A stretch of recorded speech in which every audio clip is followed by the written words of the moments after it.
What's up, guys? We are live.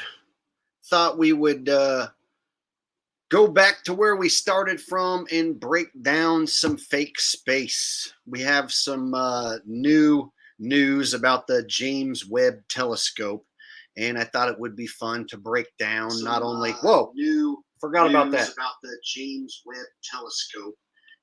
Looks like my watch page is on and popping. So tonight we'll be breaking down some fake space shit, James Webb Telescope, fake space in general, NASA, all that stuff. So we're going to have a good time tonight. That's where this channel started, actually, was breaking down fake space events, fake space travel, fake space news. That's how we got started over here. So we're going to return to our roots tonight. And I also know there's a lot of people new to the channel who maybe will learn something new. And then those of you who've been watching for years, it'll be like a nostalgia trip back in time kind of thing.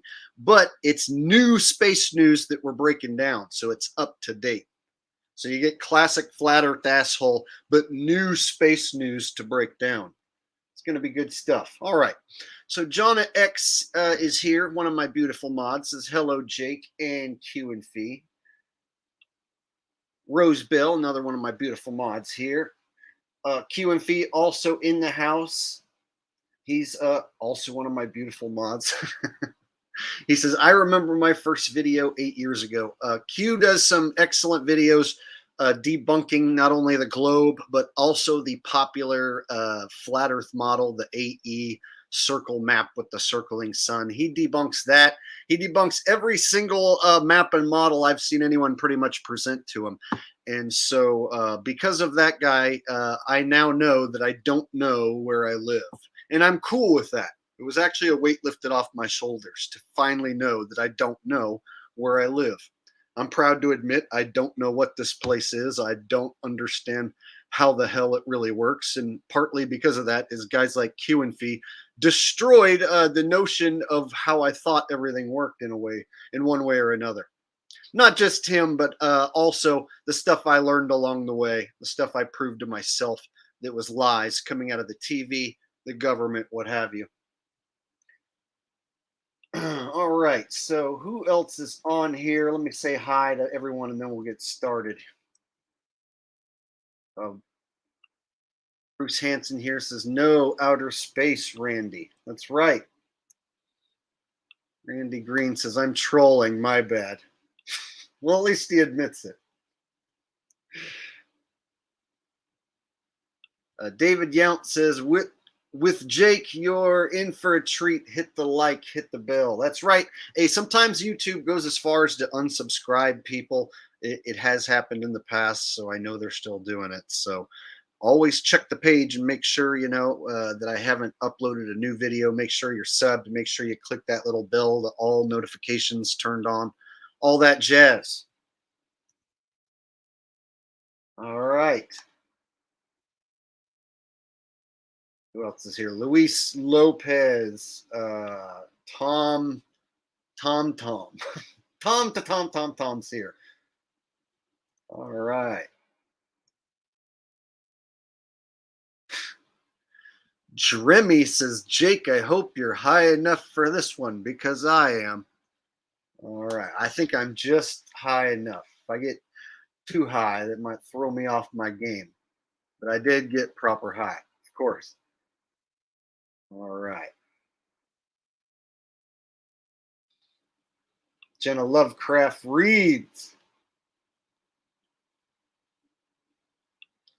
Katina.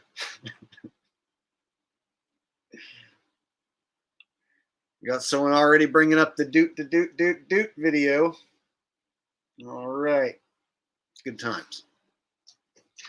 Okay, so we'll go ahead and get this party started, and we'll start with this James Webb Telescope nonsense. So they basically retired Hubble, and now it's all about these images coming in from their supposed James Webb Telescope that's out there in space, capturing images from millions of light years away. Ooh. And so we'll go ahead and start with this nonsense, and I'll break it down every step of the way. Mm.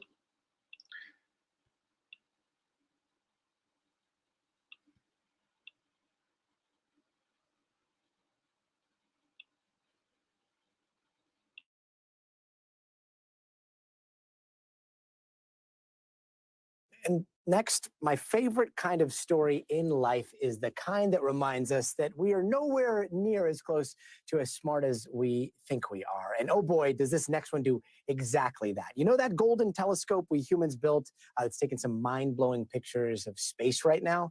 Well, it turns out it's so powerful, it might have just shattered our understanding of the universe.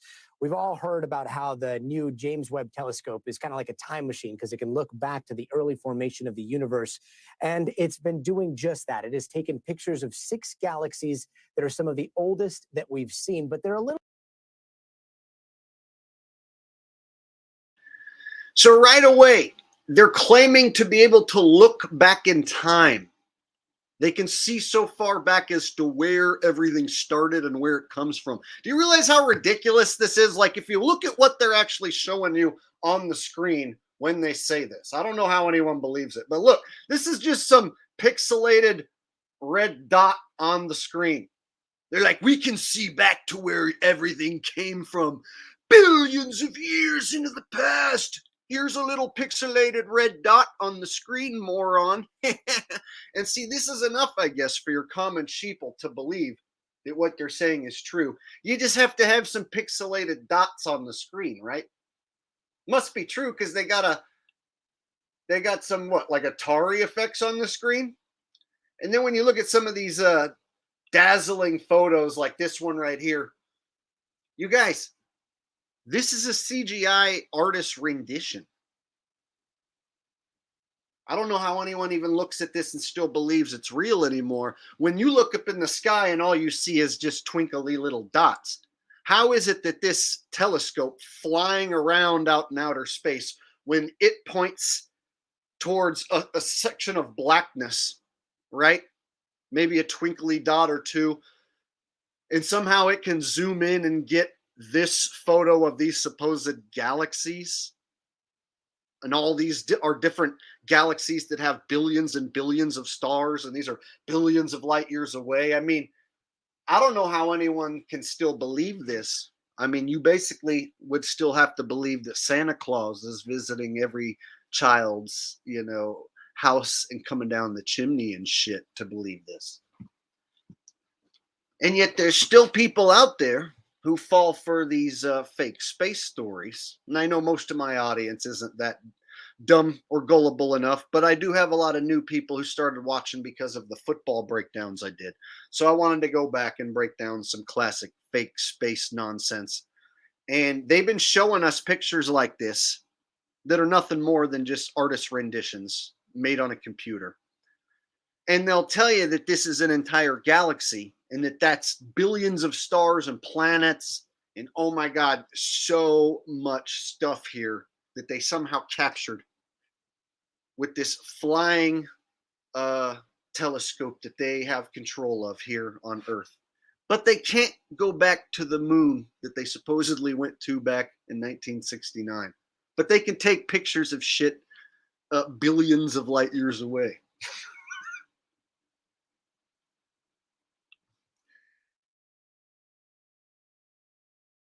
Davey said Bob Ross painted that in 1986. Yeah, see, that was Bob Ross's cover. Was he made you think that he liked landscapes, but then secretly he was painting these for NASA on the side, right? So right away they come at you with this dazzling CGI image. That, come on, let's be real. Like movies can do better than this. Like, I can put a movie scene on the screen and tell you that this is from NASA and put a NASA article next to it, cut up some footage to make it look like NASA's presenting a movie scene, and it'll look better than the stuff they're actually showing. So the stuff they actually show is worse looking than a science fiction movie that Hollywood's putting out.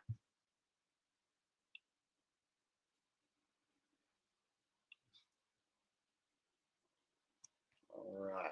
Everybody following along? All right, good times. Let's continue. Turns out it's so powerful, it might have just shattered our understanding of the universe.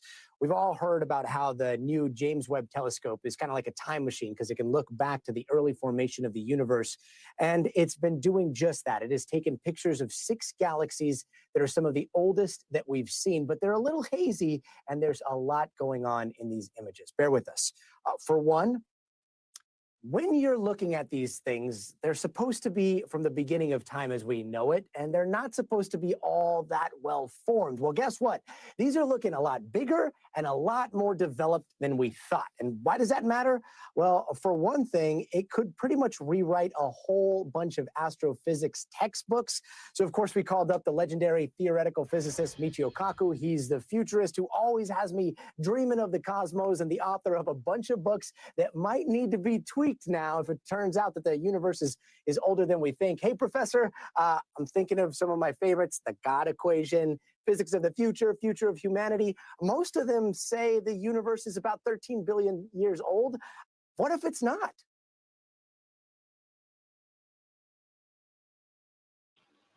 Yeah, what if it's not 13 billion years old? Yeah, what if it's not? I lean towards definitely not. And I love how they always have to bring on these like made for TV geniuses, made for TV science guys. It's like they have Neil deGrasse Tyson, they have Bill Nye the Science Guy, or they have this dude like the whitest Chinese guy you'll ever see, Michio Kaku, right? Seriously, like I think it's just like a white dude pretending to be Chinese at this point, like, or it's a Chinese guy pretending to be white, right? But seriously though, this guy Michio Kaku, he's like a Disney character, like Neil deGrasse Tyson, you know, or Mickey Mouse. It's just interchangeable bullshit, right? So these are characters hired to be like smart guys for TV. And people actually are fooled by these guys thinking, oh, well, yeah, that guy, he's a genius. You know, the TV says he's a genius, and they always bring him on to talk about space. So they'll usually have one of these like made for TV science cucks, right? Who the sheep think are actual geniuses. And they're the ones who will come out and do the duping. And they're always smiling with duper's delight. Like Neil deGrasse Tyson, when he comes on, he can't stop laughing. He's all like before Neil deGrasse Tyson will open his mouth, he'll be like, I'm about to dupe these dumb motherfuckers right now with my eyebrows. Here we go. So this guy right here, look, before he's even going to start talking, you can tell he's ready to dupe your ass. He loves duping some sheeple. That's part of his MO, right? This is what this guy does for a living, is push a bunch of space bullshit and make it out like it's just so wonderful. Oh, the wonders of space. Wow, it's just never ending and goes on forever. And there's so much we don't know, so much to learn. Wow, so interesting. Don't you wish you were as smart as me? Let me teach you what I know about the space.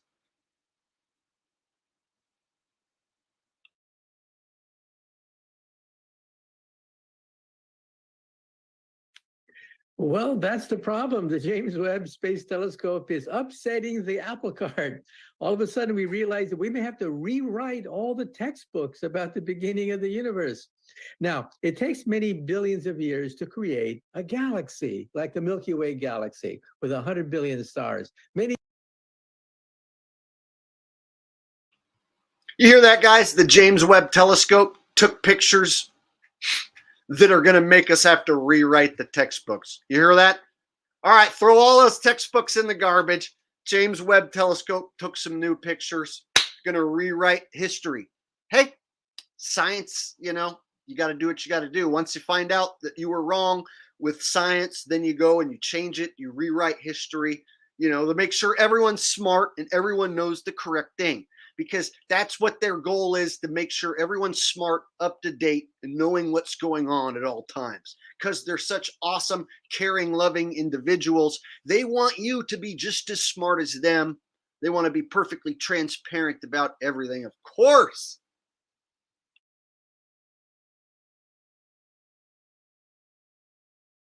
Billions of years old. But the James Webb Telescope has identified 6 galaxies that exist 500 million years after the Big Bang that are up to 10 times bigger than the Milky Way galaxy.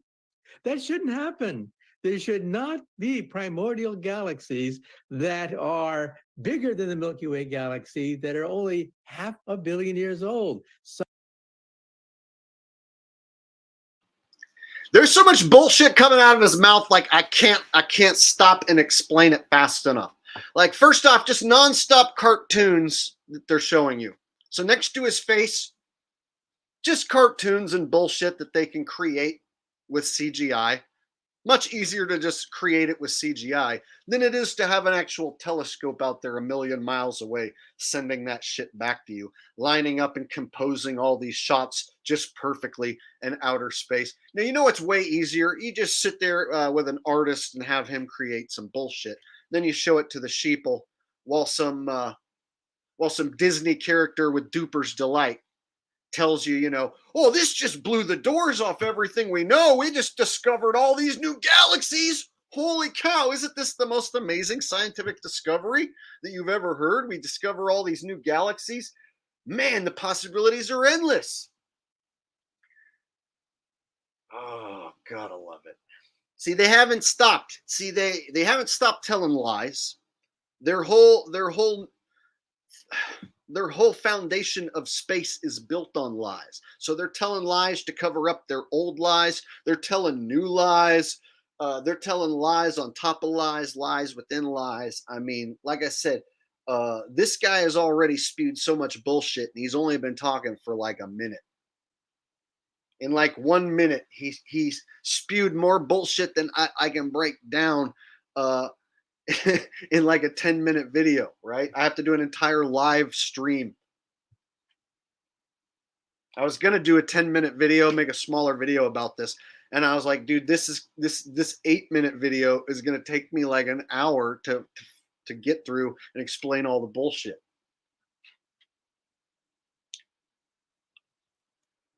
Oh, somebody's gonna ask the question why. But why would they lie? Nobody has any reason to lie about anything, right? Well, check this out. If I can lie to you and get you to believe in bullshit, then I know I'm smarter than you. So if the government can lie to you and get you to believe in bullshit, they know you're never going to know the truth and that you're going to be stupid. So if they control where you think you came from, how you came to exist, where you are in the world, and what you are in this place called life, well, they control your life and how you think about it.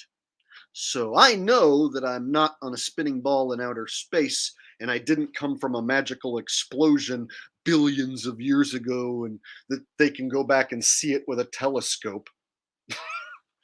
No, since I know that, they aren't able to control my mind in that aspect, right? So they aren't able to control where my mind goes from there. If you believe their stories, they can control your mind in a jail cell, I should say, in your own brain, where you won't ever be able to break through and figure out what's going on in the world. So part of it, most of it, comes down to controlling you and your mind. Second, here we'll deviate away. Here's a good reason why.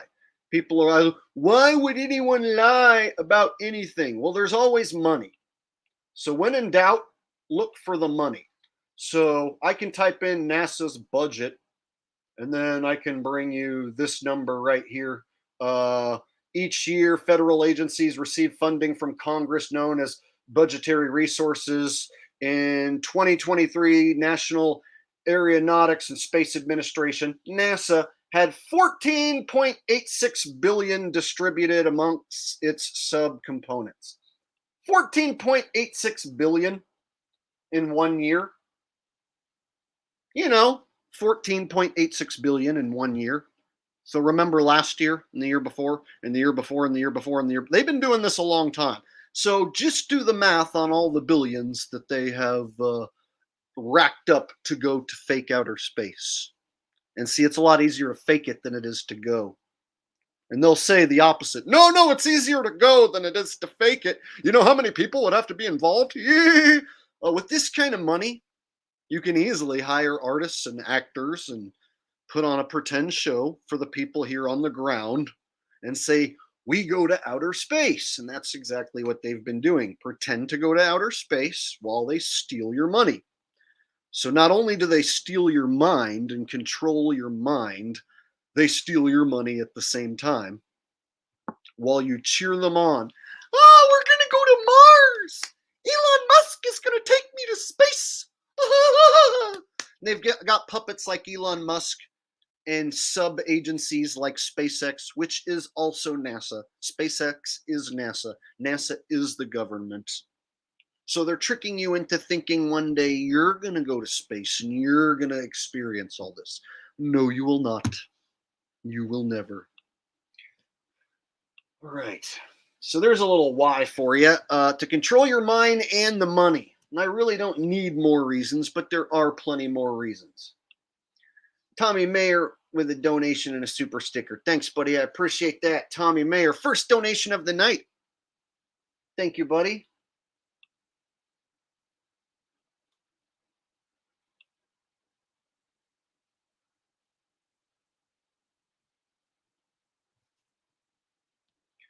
All right, so NASA's budget, as you can see, pretty gigantic.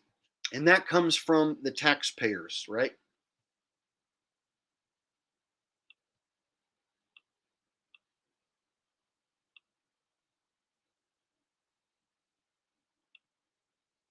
All right, let's get back to Michio Kaku. Michio Kaku Bukaki. You want Bukaki, me give you fucky. Michio Kaku. Michio Kaku tell you joke. Michio Kaku pee in your coke. All right. Sorry. Had to get that out of my system. You want to see Kaki? You want to see Michio Kaki? Do you want to see Michio's Kaki? Whoa. All right, sorry. Something is wrong. We may have to revise our theory of the creation of the universe. I got a good feeling about this. Yeah, I'm with it. I got a good feeling about this. Yeah, so let's get it.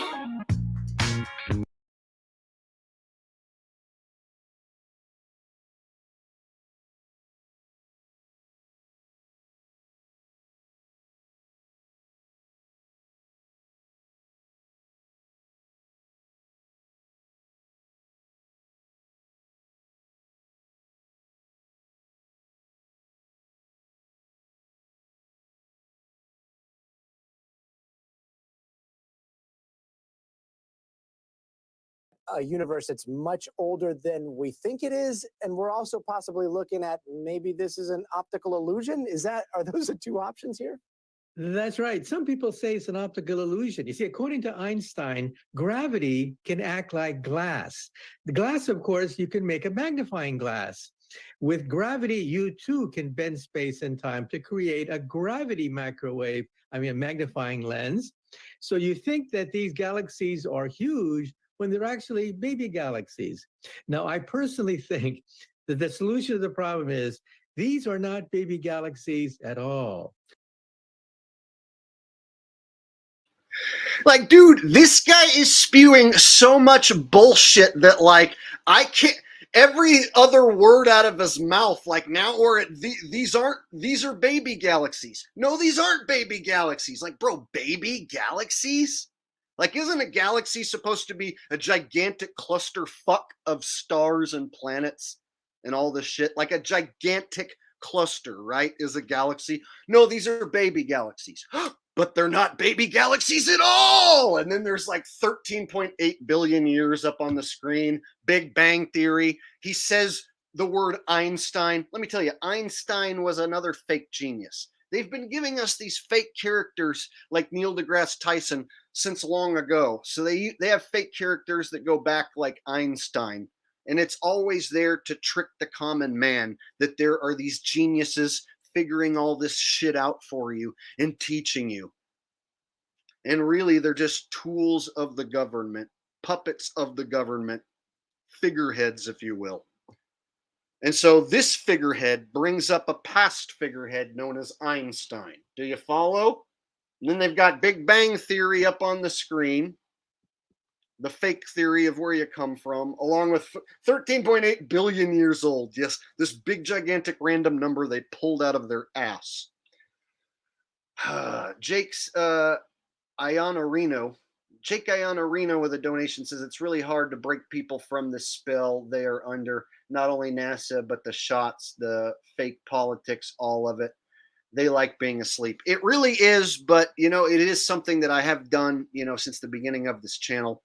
And so I try my best to explain it in full detail and give everybody the reason, not only why it's going on, but how it is going on. Like break down how they're doing it.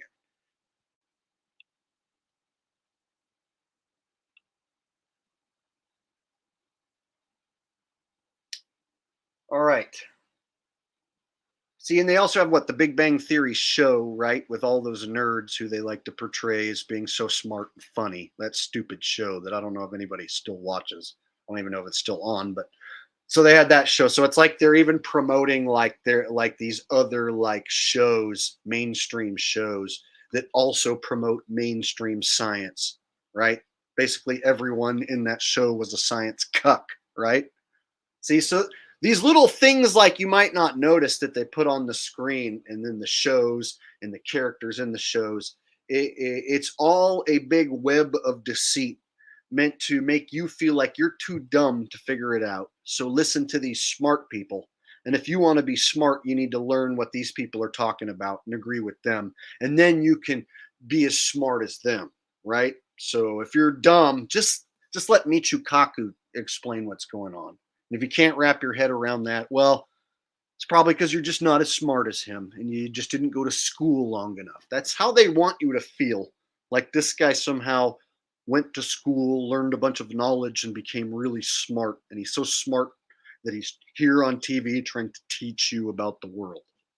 When it's everything but that. It's the opposite of that. The TV is a weapon, and he's here destroying your brain. He's here taking a shit inside your skull. So the TV is a weapon. Michio Kaku is a tool puppet of the elite taking a shit inside your mind. Understand? Some guy asked if he's shadow banned. No, I can see you, bro. You're not shadow banned. I'm shadow banned. Ever since I broke down the NFL being rigged and went viral, they shut down all the traffic to my channel. Like all of it. Now you have to come here and physically check the channel to see if I put a video out. So no, you're not shadow banned. I am. All right, but let's continue.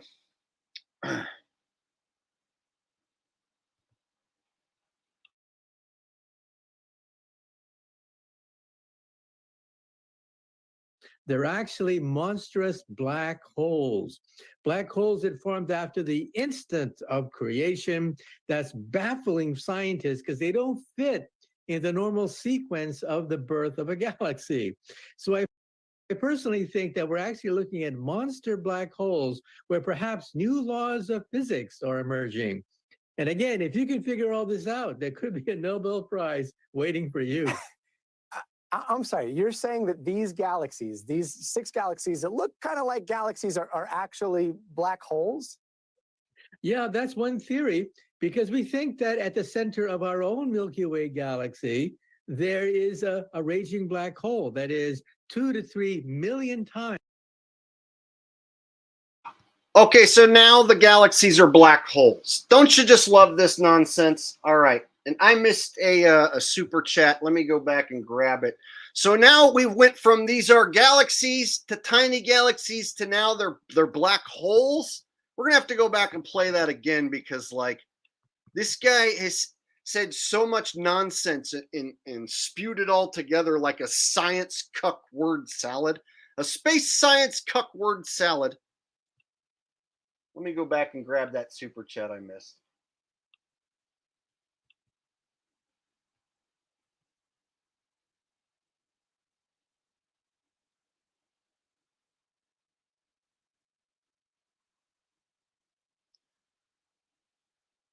All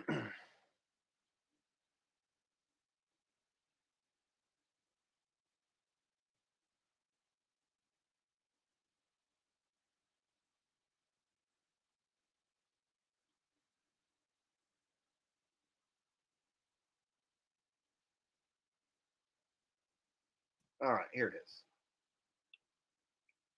So Artie Clefidou says, why do you think Michukaka is telling the Earth's core has stopped spinning? So I guess we're going to get to that here pretty quick. So he's saying so much shit, and we'll get to the Earth's supposed core because the truth is man has only dug down 8 miles, and that's just 8 miles, supposedly what they tell us.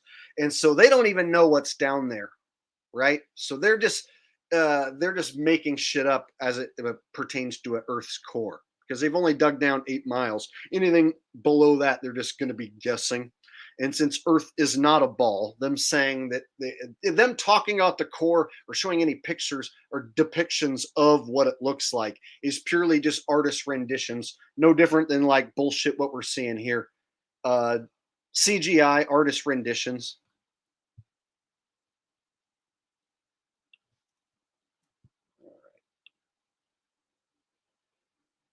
And I got another super chat coming in from Angelo Zapp. Thank you, Angelo Zapp. I appreciate the super chat. It doesn't look like there's a message attached to it, just a super chat.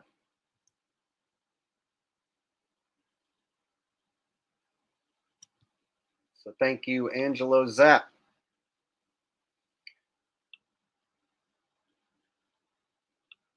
All right. I think I caught up on my super chats. All right, let's continue with this nonsense. Let me go back a minute.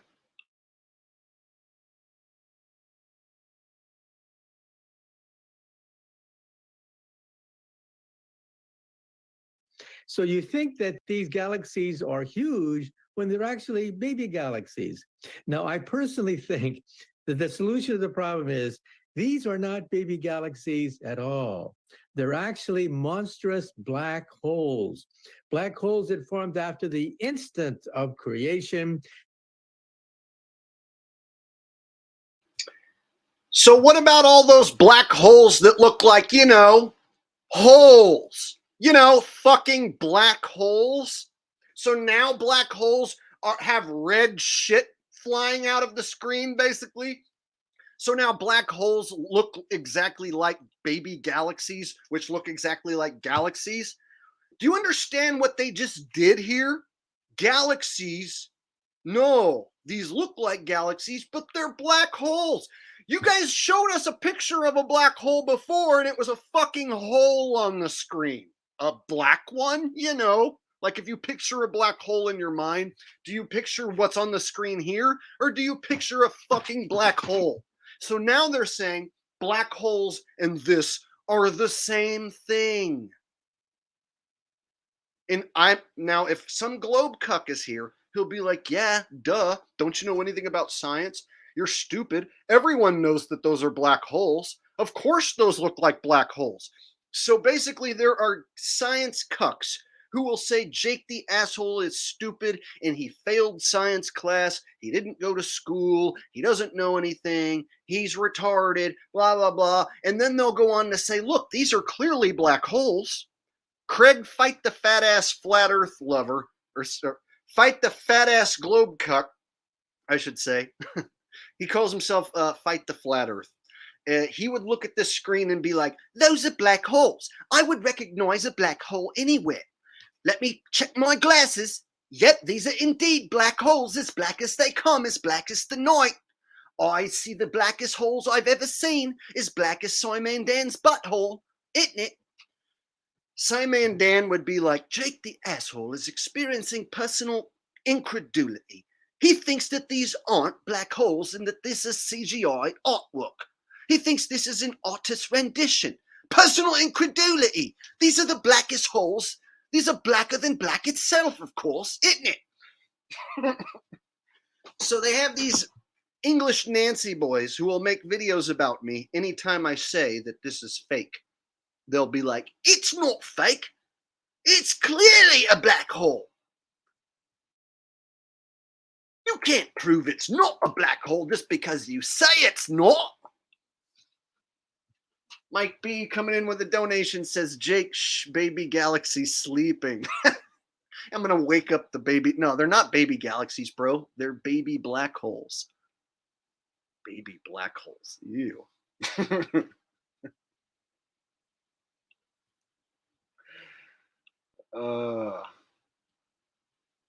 Got another super chat. I guess I gotta find that one and put it up on the screen too. Where's it at?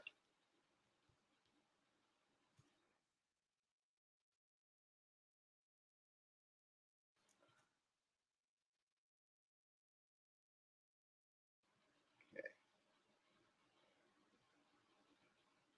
Here it is.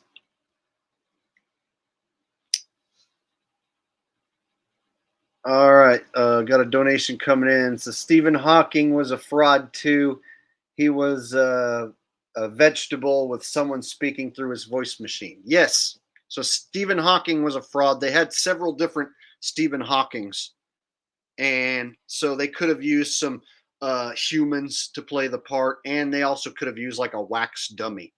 So definitely Stephen Hawking was a fake genius. The words coming out of the box did not come from the person sitting there.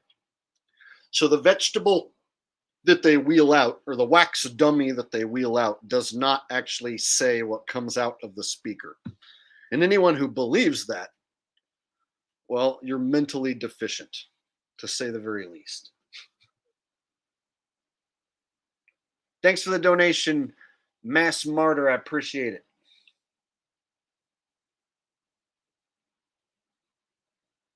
All right, I think I caught back up on donations. Thank you, everyone, for donating. I'm going to try and spot those super chats as quick as possible tonight so that I don't miss them. I missed a few in a couple streams back. So tonight I'm going to try to keep my eyes peeled a little better. Press play with a donation. I don't see a message attached to it, but thank you for the super chat, buddy. All right. So let's continue with their space nonsense. But you guys see what I mean? Like how they literally are showing you something that looks like a galaxy, something that they've always told us is a galaxy whenever they show something like this. And they say a galaxy is a cluster of just bazillions of stars and planets all clustered together.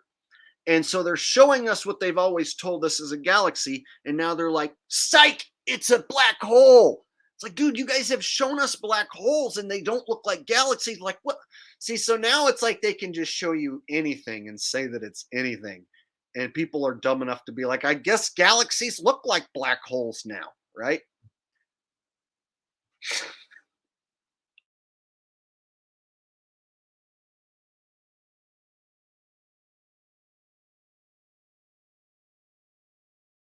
That's baffling scientists because they don't fit in the normal sequence of the birth of a galaxy.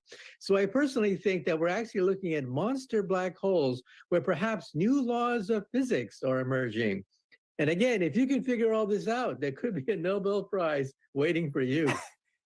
I'm sorry, you're saying that these galaxies, these 6 galaxies that look kind of like galaxies are actually black holes?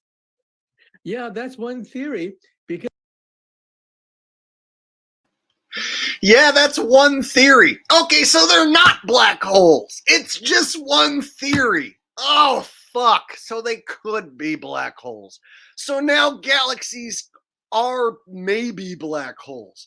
Oh, God. You can see how he can barely keep a straight face this whole time. He's like, oh, my God, I'm going to say so much bullshit. I'm going to have so much duper's delight. I'm not even going to be able to keep hold of myself while I say it. Yeah, that's one theory that they might be black holes.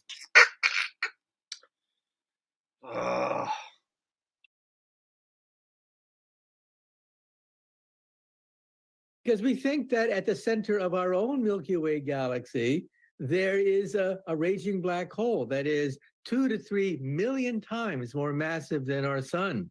In fact, we now believe that at the center of almost every galaxy in the universe, there's a monstrous black hole that could be millions to billions of times more massive than our own sun. If that's the case, then you're going to have to rewrite all of your books. And I think I have 2 of them with your signature on them. So I'm going to need you to re-sign and send me some new ones when you update those. Professor, since we have you, I'd also love to ask you. So there could also be a massive black hole at the center of it all. Could. Right? So now galaxies could be black holes, and at the center of everything is a massive black hole. Maybe. Gotta love science. So basically they can say anything they want and then say could be, right? You know, there could be a solar intrinsic nebula, and I just made that up just now. There could be a polar solar tropical nebula at the center of the Andromeda galaxy. There could be. We're just going to need to do some more tests to figure out whether that hypothesis is true. You see what I'm saying? Like, you can just string together any random sentence of scientific nonsense word salad and be like, well, it could be. It could be that the vortex of the subordinate. Now I can't think of any more cool scientific words. I was going to try and come up with something funny, and I totally just had to bail on my own joke there. Damn it. Shows you I'm live. I didn't have a scripted joke ready right there. I wish I would have had a good scripted joke ready right there. It would have killed. Fuck. So Jake Fagan with the donation is hoping for the slot machine channel. So yes, I am a pro slot player. Yes, that is a thing, and yes, I am. And so some people want to know how I do it and what are the tips and tricks. And I have given them away in the past here and there, but I might start a channel where I give away some tips and tricks and show you guys some slot vids. So I might do that. There's other channels that are specifically slot channels. So I thought of starting a side one. It's just every time I have to start a new channel, that means more time and energy I have to take away from here to put over there. So I might just upload randomly some slot videos to a channel and might do that. Thank you, buddy, for the donation. All right.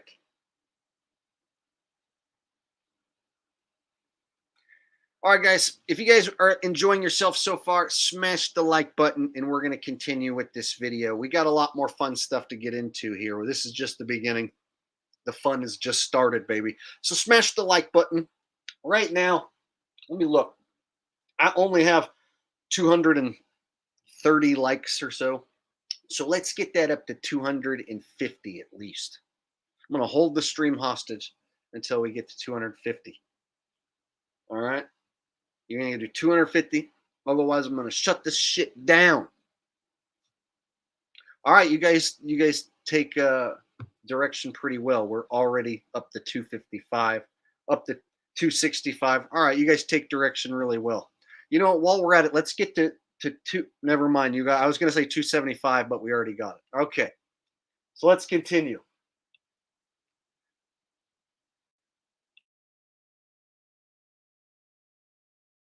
About this discovery a lot closer to us here on Earth.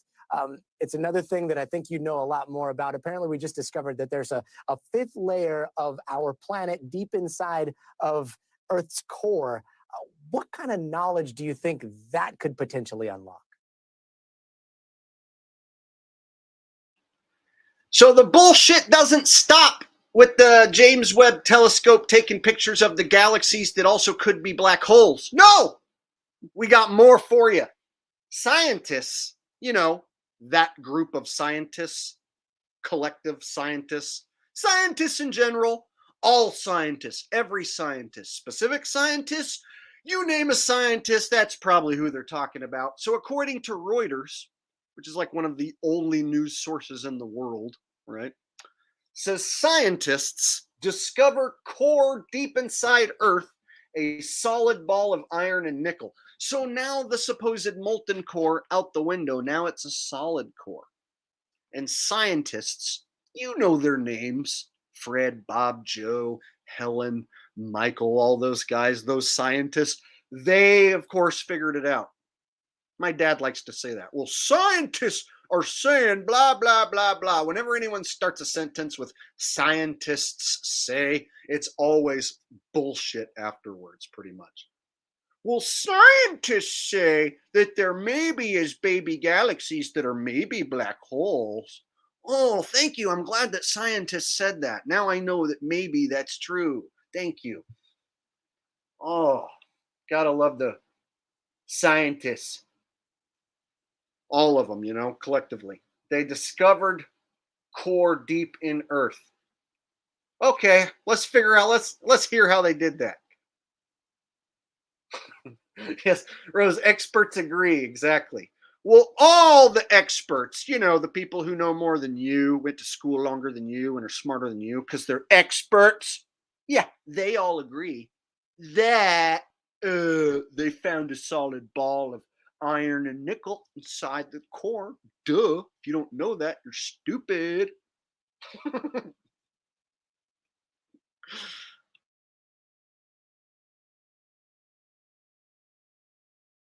Well, you know, when you see the tragedy in Turkey and Syria, you ask yourself a simple question. Why don't we know what's underneath our feet? We've been to the moon, we've been to Mars, our probes have gone past Jupiter. How come we don't know what's at the center of the Earth? Well, here. Okay, so that's a fucking lie. Just a straight up lie. How come we don't know what's under our feet? We've been to the moon. No. No, you did not go to the moon. Nobody went to the moon. Moon landing was fake, and you were not a part of it anyway. So you did not go. Don't include yourself as we. You can say NASA supposedly went to the moon or whatever, but you didn't go. It's kind of like an NFL fanboy saying we won. We beat you. We went to the moon. No, we did not. You did not. Nobody did. Moon landing fake. So now he's going to tell you we went to the moon and we went to Mars. We. So he's giving you all these lies, but then they're going to be honest and tell you they're not sure what's under your feet, while also lying to you and giving you this globe model with these layers that they have outlined, which is also just another artist's rendition. So the only honest part about this is when they admit that they don't know for sure what's underneath. So that they're being honest about. All the rest is all lies. So you want to know how much truth they tell? About that much. We don't know what's under our feet, but we know we went to the moon and we went to Mars. Oh, and here's what it looks like, you know, if you cut a pie slice out of the Earth. Have you ever cut a pie slice out of the Earth and then looked and saw what was inside? Oh, nobody has, and that's impossible. So whenever I see a picture of what it looks like if you cut a pie slice out of the Earth, I always laugh, like, nice cartoon, loser. How about you show me what it looks like when you get a big giant knife, go to space, and cut a fucking pie slice out of the Earth? Then I'll believe the picture. Okay? That's what you would have to do to get me to believe what you're showing me, is you would have to go to space, take a giant knife and cut a pie slice out of the Earth, and then take a picture of it. Oh, and I would also have to be there to observe you do it so that I know you're not faking it. Then I'll believe your picture. And why does it look like a cartoon? Because it is a cartoon. It's always a cartoon.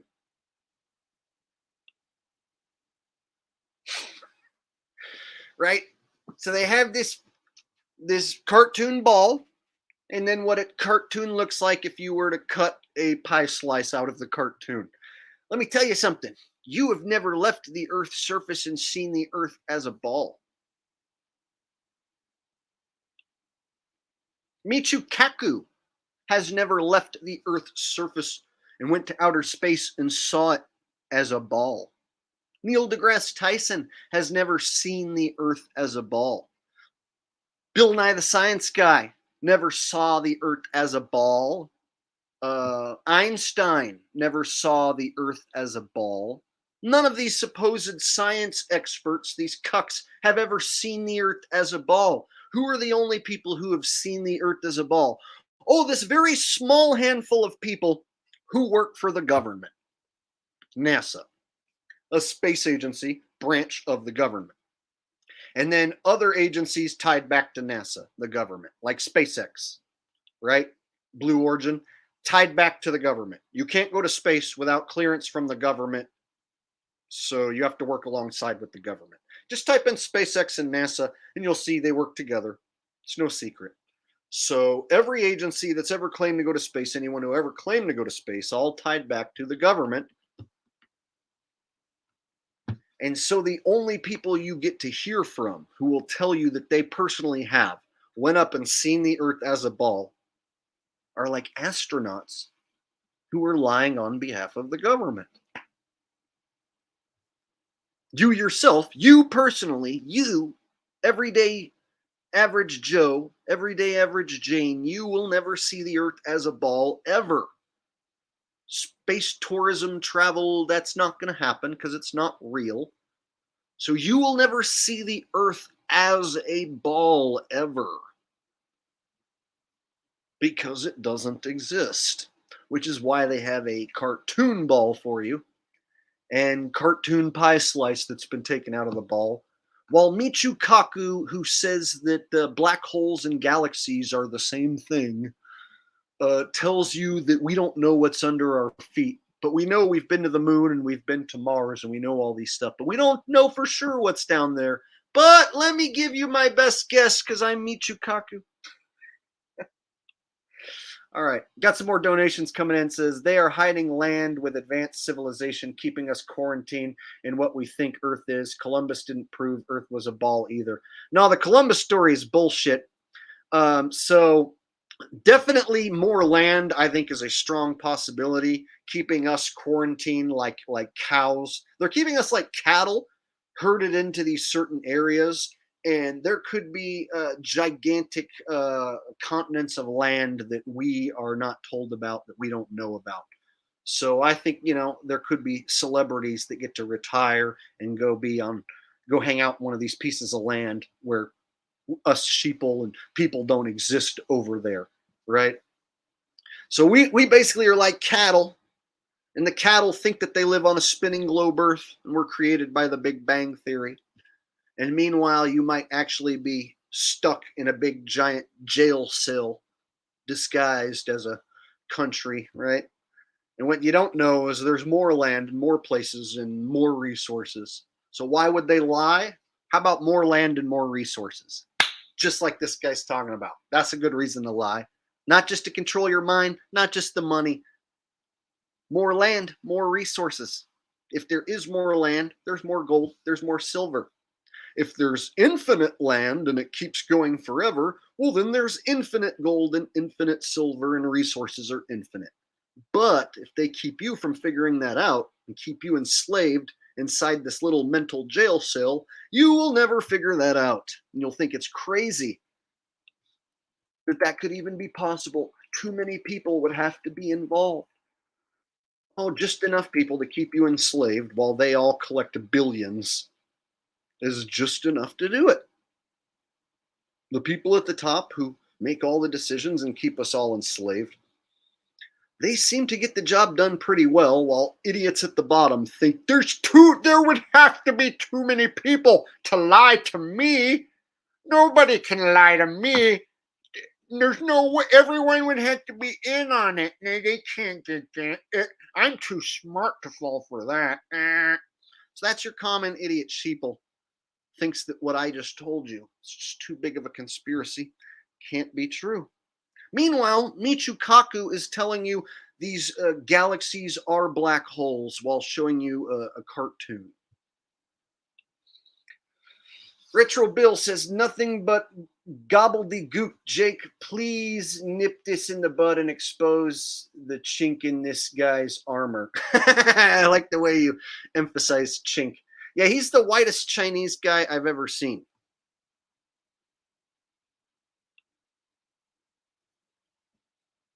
So the biggest point I can make to you is that you've never seen the Earth as a ball. You'll never see the Earth as a ball because the Earth is not a ball.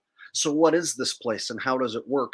That's the whole reason for all this controlled opposition and bullshit they have set up, is to keep you from figuring that out. And I've done my best to try and figure it out. And what I can tell you is it's not what they told you. What is it? I don't know. So here's how far I got. I know it's not a spinning globe, and I know it's not a flat circle with a dome over the top and a circling sun. Those are things that I know, and I've proven and showed on this channel over and over. What is this place? What shape is it? How far does it go? I have no idea. I'm one of the cows stuck inside the pen, right? Stuck behind the big fence. I have to get permission to leave my country, have to get a passport, have to go through all the rigmarole at an airport. I can't freely go exploring. And then they even have limits to where you can supposedly freely explore, like Antarctica. How many people do you know went and freely explored Antarctica on their own? How many people do you know went and freely explored the North Pole on their own?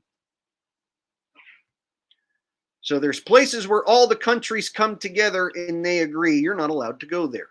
So for instance, Antarctica, they have all the countries, all the major superpowers, they all agree that you shouldn't go there and that they collectively want to keep that land for scientific research. They all agree on that, right? When you look at the stuff they all agree on, fake space, Antarctica, that's where the secrets lie. And those are the hardest secrets to crack. The hardest secrets to crack because they have paid liars, and they've been doing this a long time. So they have just hundreds of years worth of misinformation and lies that they've been feeding to people. So to try and crack through the lies and figure out what's going on can be very difficult.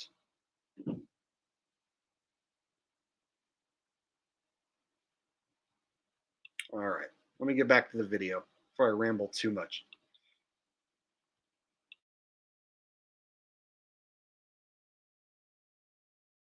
Here's a clue. Think of a sonogram. A sonogram shoots vibrations into the womb of a pregnant woman. The vibrations then create echoes that can be analyzed to create a picture of the unborn child. Well, we can now think about sonogramming the Earth. An earthquake generates all sorts of vibrations that echo, ricochet inside the Earth, allowing us to recreate an image of the center of the Earth. And we find some enormously interesting things. We find, for example, that the core of the Earth spins, but the crust of the Earth can spin in the opposite direction. So these layers underneath our own feet can actually rotate in opposite directions. And we used to think there were 4 layers, like the crust and the... Literally, dude can make up whatever he wants. He can now add a 6th layer into the mix and then just do this. So we thought there was 4, but then we found a 5th. And you know what? We even found that there could be a 6th layer. Can you believe that? So basically, this guy can say whatever he wants. He's already told you that galaxies and black holes are the same thing now. Maybe, kinda, could be.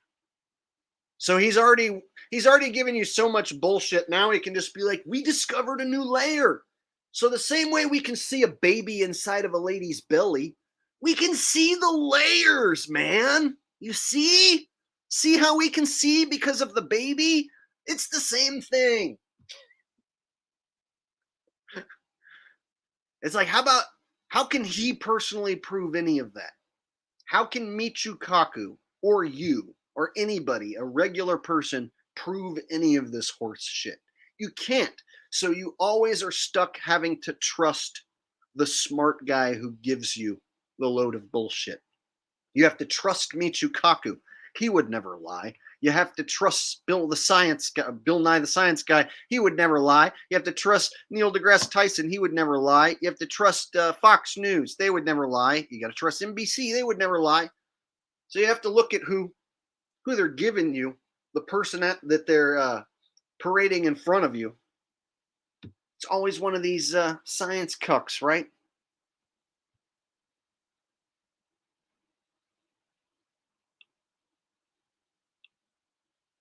Spider-Man says they are all workers for the government. Like I said, these guys definitely, their job is to spew science fiction garbage, basically.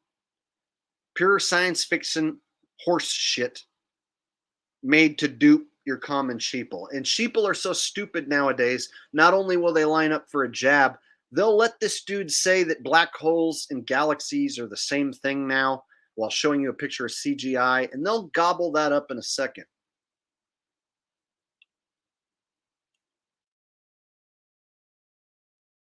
All right, so right here on the screen, that is the main symbol of deception in your life. So when people ask, like, what difference does it make if the earth is round or if it's flat? Your whole existence, where you come from, how much land there is, the reason why you are a slave at your job, why you live in the place you live and your life is constructed the way it is. A lot of it ties back to the way that the people who rule this place, the way they built this world around you, the way they set it all up, they tilted the game in their favor.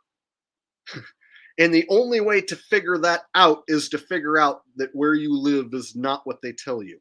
How it all works is not what they're telling you. They're telling you lies about where you live and how the world works.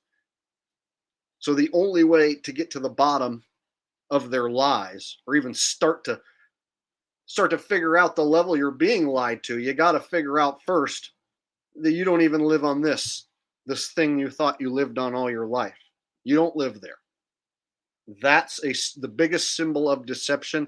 It is basically like the key to their satanic religion. Their satanic religion involves enslaving you, enslaving stupid people with a ball. They control the amount of land in your mind by making it into a ball. It's a finite amount of land, a finite amount of ocean. And here it is. This is this ball. No matter where you go, you're going to always come back to where you started from. Go in any direction. You're just going to go around the world, come right back to where you started from. This is it. This is all the land there is. There is no more. This is the main symbol of deception in your life, in my life.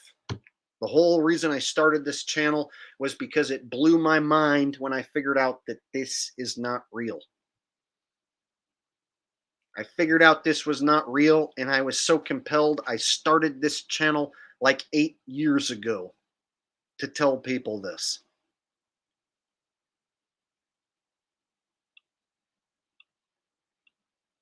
In fact, I got a video I'm going to go back and show you from a long time ago. It's going to be new for those of you who are new here. It's going to be old for those of you who've been subbed a long time.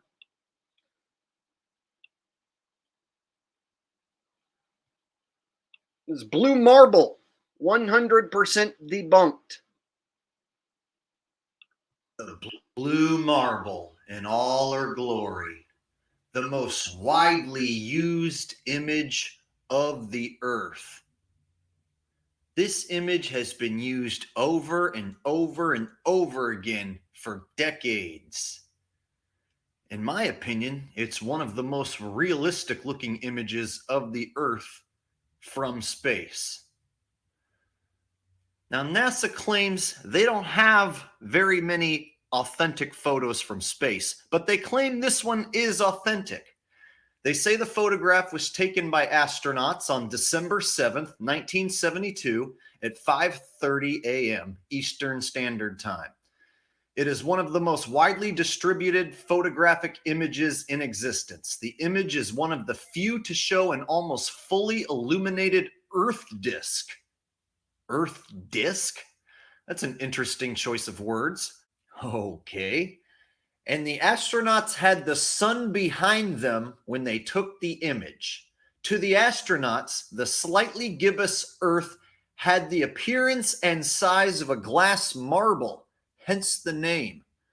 Well, since they gave us the exact date and exact time they supposedly took this picture in space, I decided to go to timeanddate.com and then use the day and night world map feature.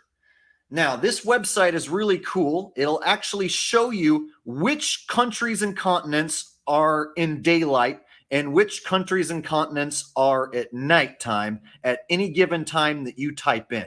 So I typed in that exact date and that exact time, December 7th, 5:40 in the morning, and this will show you which areas are supposed to be in night and which areas are supposed to be in day. It's pretty easy to read. Now, when we look at the blue marble, we can see that Africa is lit up. We can see the Middle East, like Saudi Arabia and Yemen, is lit up. We can see Madagascar. We can see a little of Antarctica. But other than that, we don't see a whole lot of land masses lit up. So that would mean all the other land masses would have to be on the other side of the Earth in darkness. However, when we go to timeanddate.com and we type in December 7th, 1972, 5:40 a.m. in the morning, Africa is indeed lit up as shown on the blue marble. However, South America should also be in daylight. Europe should also be in daylight. An entire chunk of Russia should be in daylight. And the western end of Australia should also be in daylight. Yet none of these places are featured on the blue marble. So therefore, on the blue marble, they would be on the other side in darkness. As the astronauts said, they took the picture with the sun behind them. So this is a major flaw, a major glaring hole in the blue marble. And literally anyone within a few minutes can take the time and convert Eastern Standard Time to other world times and find out all these places should be in daylight, such as Rio de Janeiro, 6:39 a.m. should be in daylight. Helsinki, Finland, 12:39 should be in daylight. Moscow, Russia, 1:39 should be in daylight. Perth, Australia, 5:39 p.m. should still be daylight. I think this more than proves, folks, that this photo is not a correct representation of Earth. It is just as fake as all of the other admittedly fake Photoshop composites. However, this one NASA claims is a real, authentic photo of Earth. Only problem is, all your other continents that should be in daylight are on the other side of your marble. I'd like to see the other side of the marble with all the other continents in darkness. Can you imagine looking at the other side of the marble where all the other continents are all crammed together? Yeah, that wouldn't look stupid at all. So there it was, folks. It was right in front of our face the whole time. They show us Africa, but then they don't show us hardly anywhere else. And there's all these other places that should have been in full daylight at that exact time when this supposed photo was taken, but they aren't, which proves it is not an authentic photo. So there you go. The most iconic and famous picture, the blue marble. I took it apart and did it years ago. Here's the thing.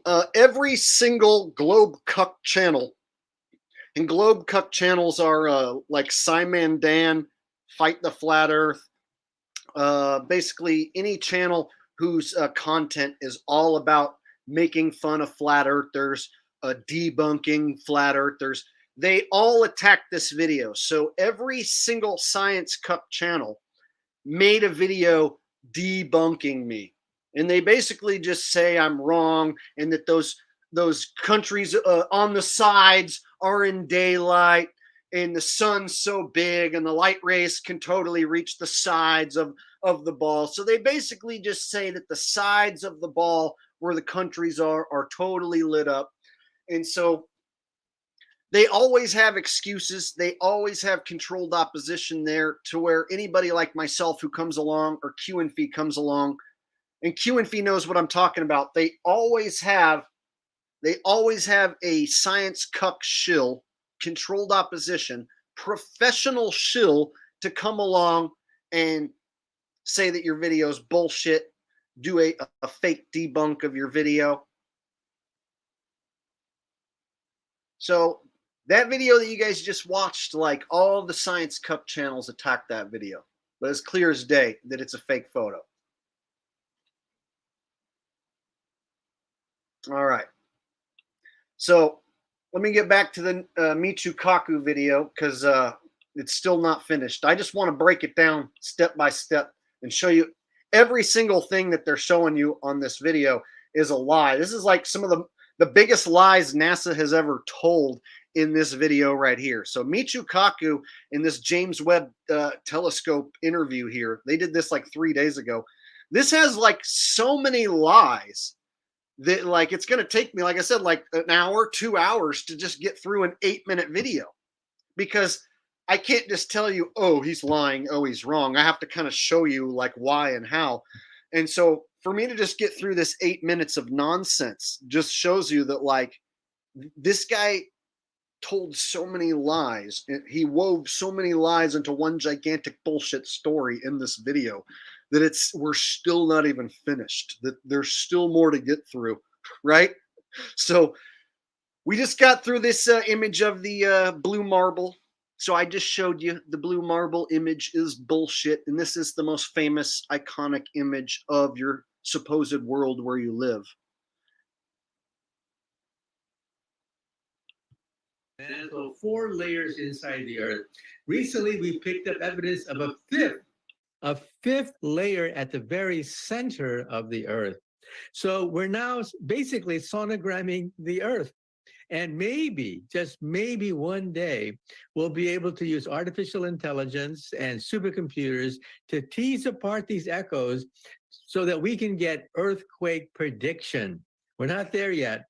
But think about it. We could save the lives of thousands of people if we could somehow take these echoes, run them through a computer, create a map of the inside of the Earth, and predict when the next earthquake would hit.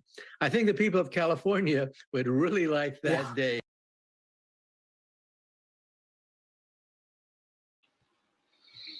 All right.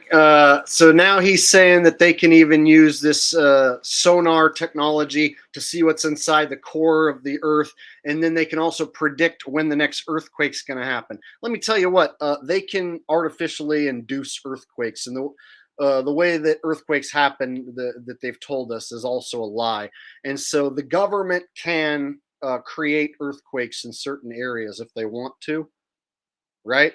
And then they can predict it's going to happen because they're the ones who do it. See how that works? It's kind of like if you control the weather, you can say, hey, it's going to rain.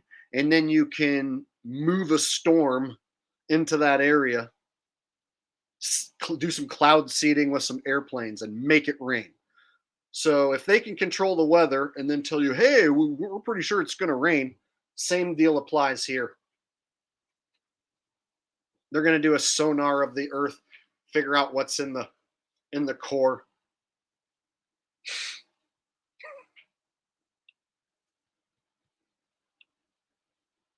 The Earth and predict when the next earthquake would hit.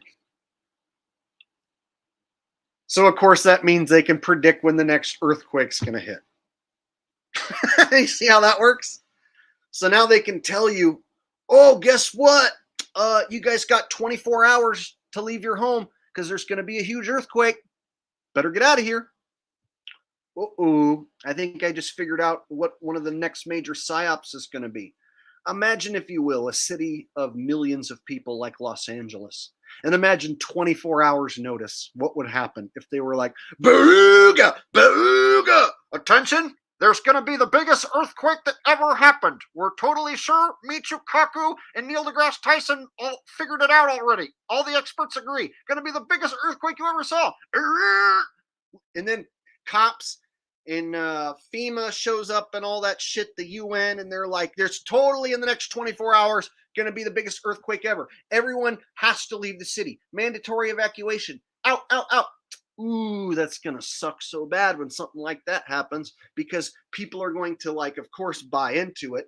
They can do an artificial earthquake that they create themselves, and they can totally seize and take over huge sections of lands and cities, create martial law. They could do all sorts of shit if they were to induce an earthquake on purpose. You understand? Understand, rubber band, where I'm going? I would think that the government artificially inducing an earthquake on purpose would be a pretty evil, diabolical thing to do. I wouldn't put it past them.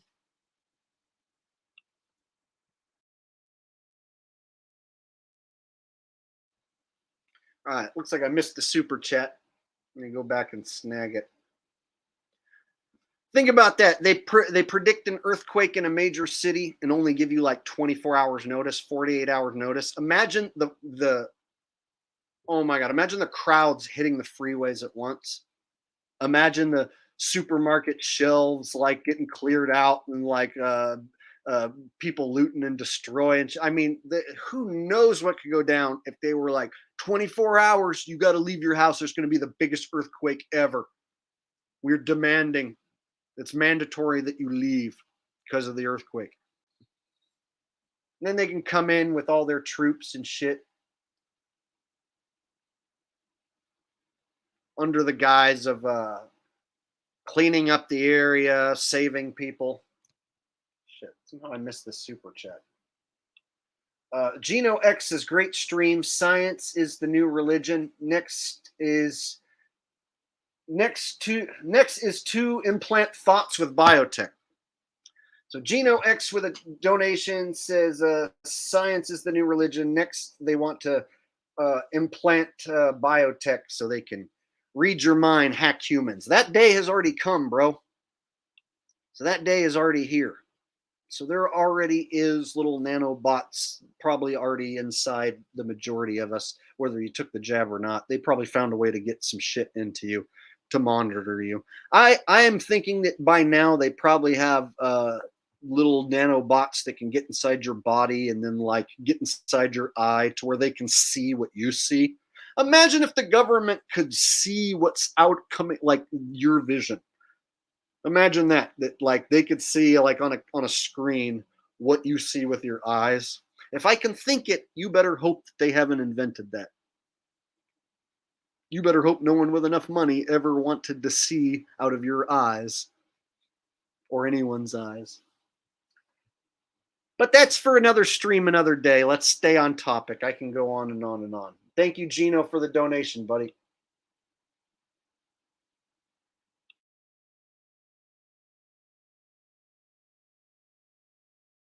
I think the people of California would really like that day when we can do earthquake prediction.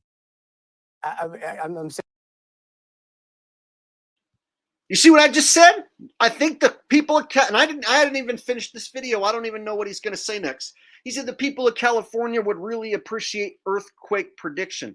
Do you guys know what would happen if they gave the people of Los Angeles, all those millions and millions of people in the LA area, like a 24-hour notice that there was going to be an earthquake? Oh my God. Just use your imagination of the pandemonium that would happen, right?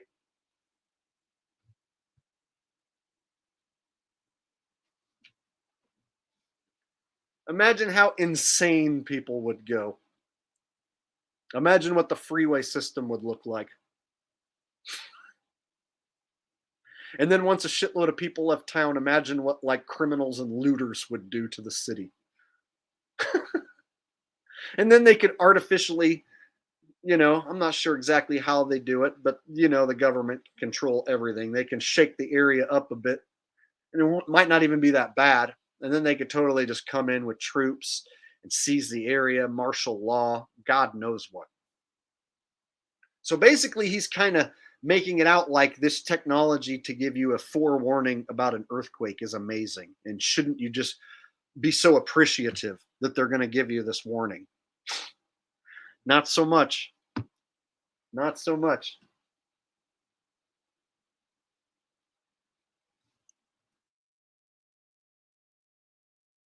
Andy says, would I stay? Well, I'm not in that area, but like, let's say if they said it was going to be in my area, Sacramento area, I guess it would all depend on the situation.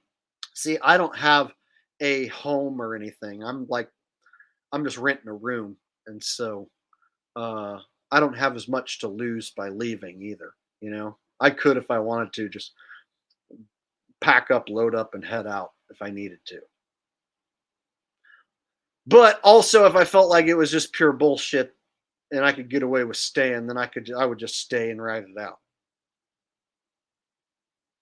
I'm just saying, you got to think of it from what the common news watcher and sheeple is going to think. Your common news watching sheeple is going to hear a headline on the news that there's going to be an earthquake in the next 24 hours, and they're going to panic, right? So if you put millions of sheeple into a panic that there's going to be an earthquake, just imagine all the scenarios that can take place from there. Just imagine between them, like getting their supplies, packing up, hitting the freeway, and all these people doing this at the same time. Hey guys, there's going to be an earthquake tomorrow, so you better pack up and get your shit and get out of there. Oh my, like, just imagine. I know the way people act, even when there's no real threat, right? Like, I remember when the TV was like, oh, there's a toilet paper shortage, and everyone's like, oh my God, I need to buy toilet paper before it runs out. Imagine if they were like, tomorrow's going to be the hugest earthquake ever. You need to pack up and leave Los Angeles now. Fucking 10 million people all at once tried to get on the freeway. Oh my God.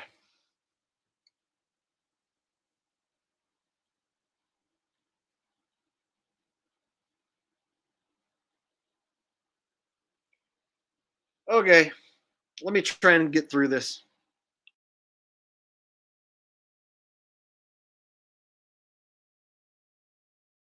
Sitting here in LA and thinking exactly that. It sounds like you're saying that we take earthquakes that are happening right now, almost use them like ultrasounds, and all we need to do is to just have the technology to capture the image from that ultrasound to really know what's in the earth and how to predict earthquakes in the future. Is that right? That's right. And these echoes of earthquake vibrations, we used to think they were nonsense. They're so complicated. But with supercomputers and artificial intelligence, one day I think we'll decipher all these echoes and be able to calculate the tension on the San Andreas Fault and many of the other fault lines and get earthquake prediction. It's not out of the question. We can't vibrations, we used to think they were nonsense. They're so complicated. But with supercomputers and artificial intelligence, one day I think we'll decipher all these echoes.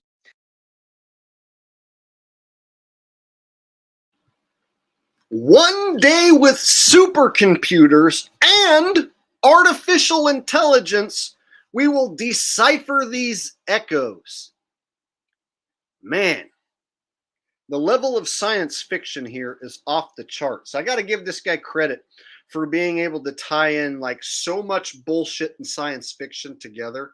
How he went from saying galaxies are baby galaxies. No, they're black holes. The Earth has an extra layer because we can see inside a lady's belly with a sonar. Now we're seeing inside the Earth. And now we can predict earthquakes, right? And one day with supercomputers, in artificial intelligence, intelligence that's not real. It's artificial intelligence, fake intelligence, and supercomputers, not regular ones, super duper ones, right? So one day we're going to have super duper mega awesome computers, and they're totally going to be able to decipher these echoes. And then we're going to be able to tell people when earthquakes are going to happen and make a whole city go fucking apeshit insane. Good to know, Michio Kaku. Good to know.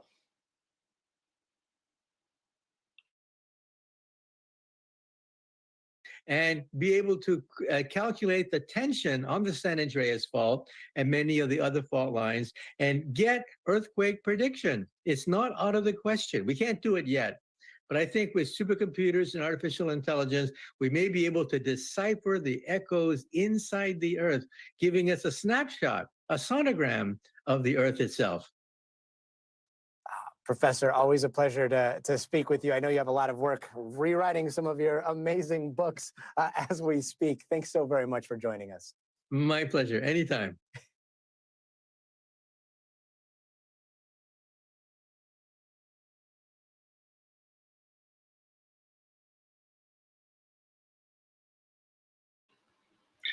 All right, wasn't that fun?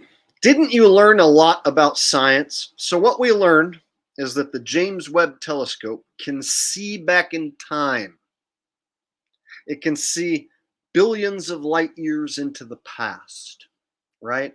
Not only that, we get these beautiful pictures of what look like galaxies, but they're not. They're baby galaxies, but they're not. They're black holes, or they could be. Now, what we're also finding out is that with sonar technology, we can figure out that the Earth core is not molten, but it's solid iron and nickel. And there's an extra layer that we totally didn't know was there.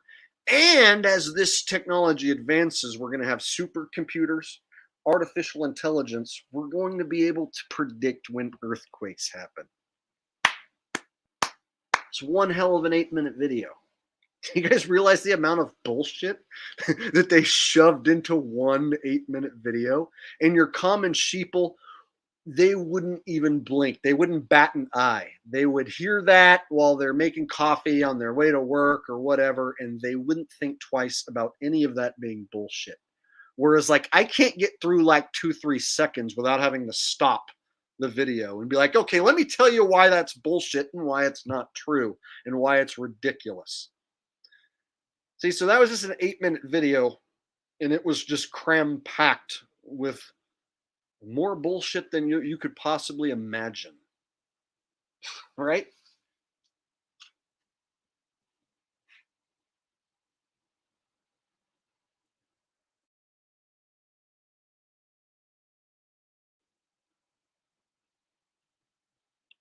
Yes, Shelley, they do. They make it up as they go along.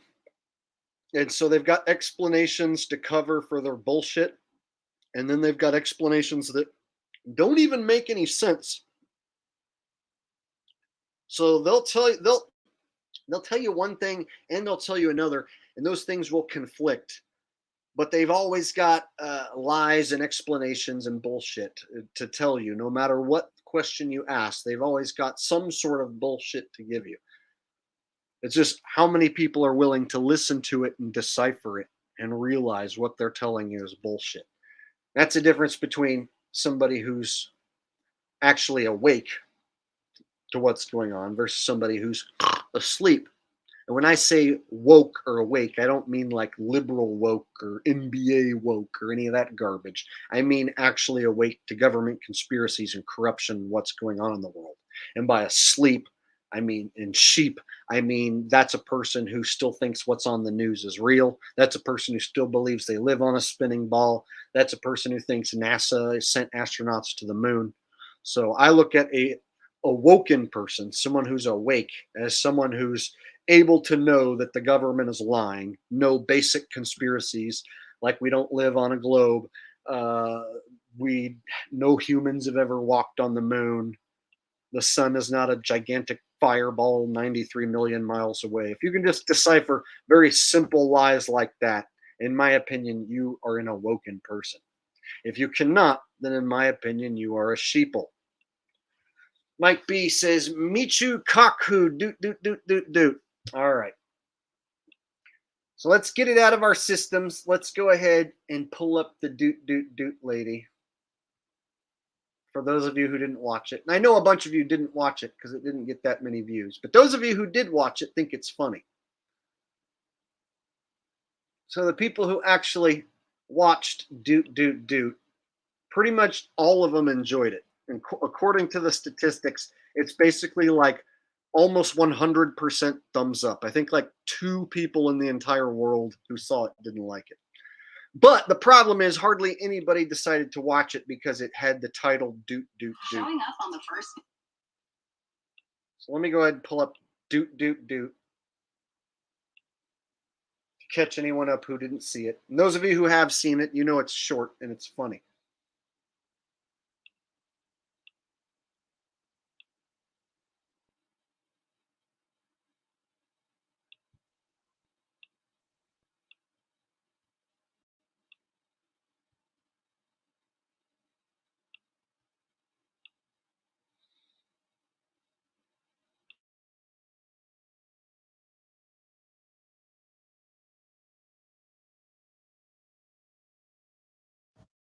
The first shot when he come in, you know, on the counter, you know, like you do, and then finish. Suddenly it's quiet. That's why I grab my partner. We go to high on the table.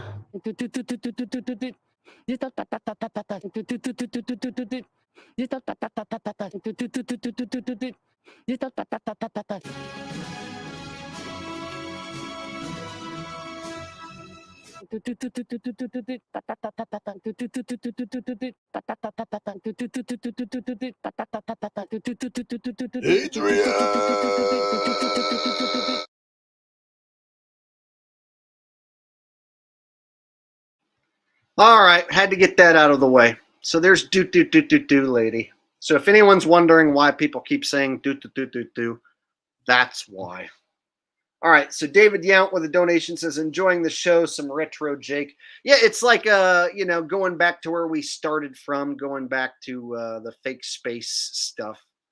But it's new fake space stuff. So it's like retro Jake, but it's like a new take, you know? So there you go.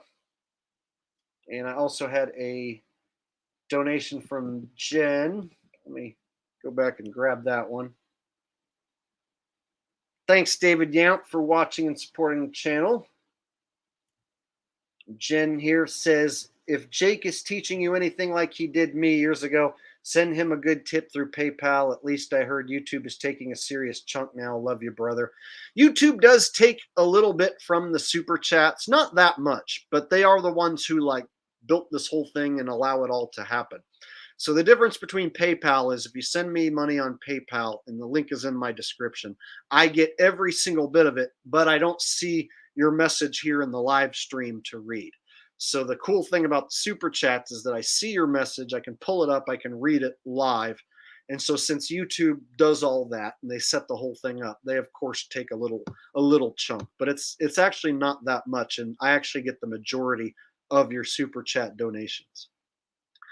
But I want to I thank you for donating here, and also I'm glad that you're still watching after all these years. And my thoughts tonight was not only that I want to break down this fake space news, but I wanted to teach any new viewers that I have that haven't learned all about how fake space is in this world we live in.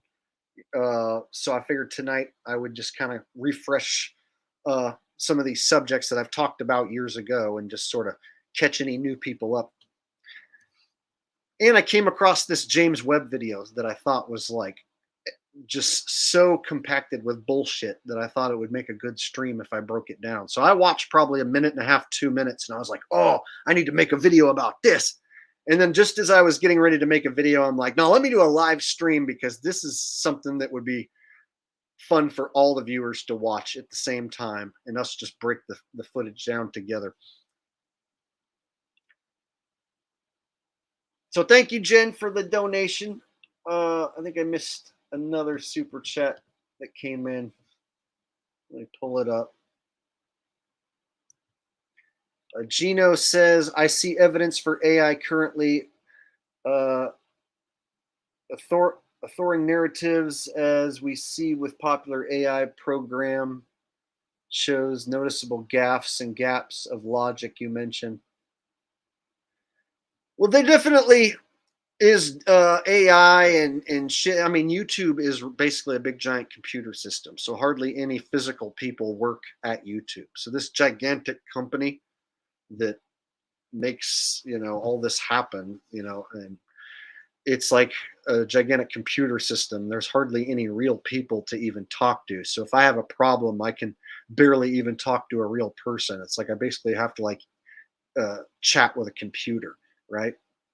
And so this whole thing, you know, that we're on here has like this AI element to it, to where if guys like me start going viral, they can take away my views and change an algorithm and use the AI against me to keep too many people from seeing me.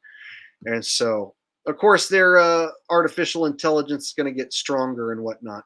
But the way like Michio Kaku used it, like, oh, the when with improvements in artificial intelligence, we're going to be able to predict earthquakes. Yeah, that's bullshit. That's just them prepping us for them producing earthquakes on purpose and giving people 24 hours, 48 hours or less, right? So that they can cause people to pack up and leave their homes willingly. Shit like that. So he was using AI in a sense that I feel like it was bullshit. But definitely there is AI out there for sure.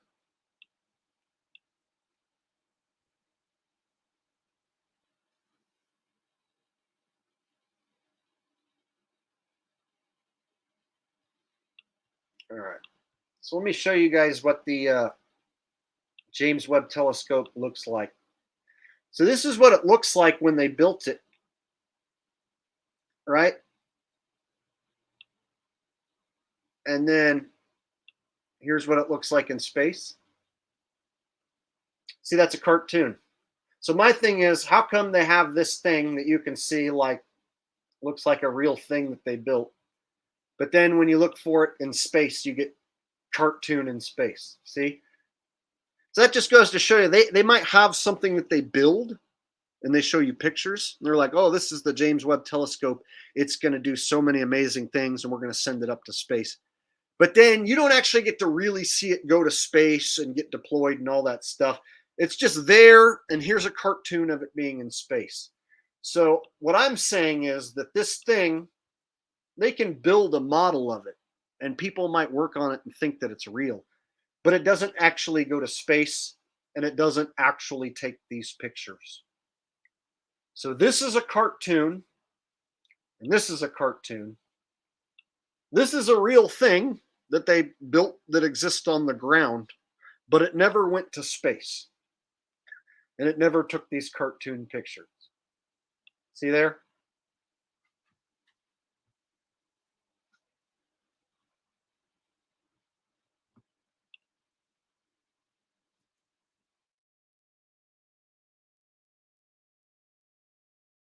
See, they can't get their story straight because this one right here says Webb telescope spots surprisingly massive galaxies from early universe.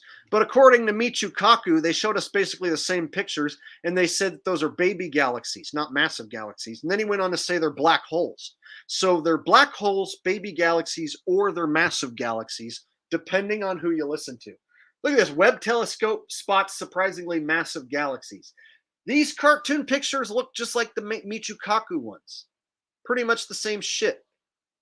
So it's massive, baby, galaxies, and black holes, and they all look the same. That's how far we've gotten into space bullshit.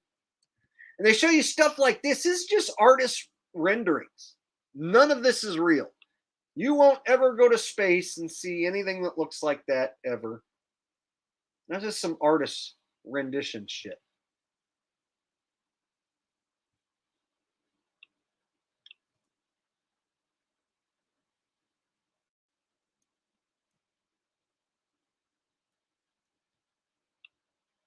See?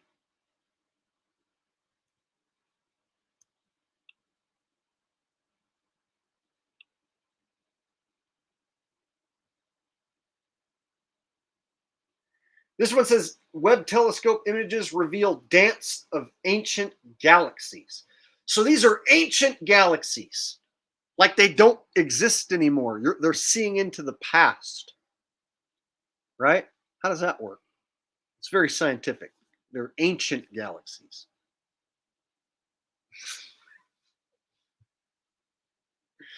So once you realize this is just artwork and that they can smear any paint on a screen, they can make any little CGI bullshit and pass it off as anything now, because apparently galaxies are black holes, and they've showed us pictures of black holes being black and looking like a hole, and now they can show us a galaxy and say it's a black hole.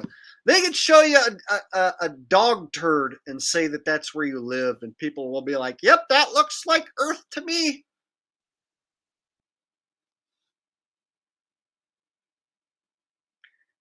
All right.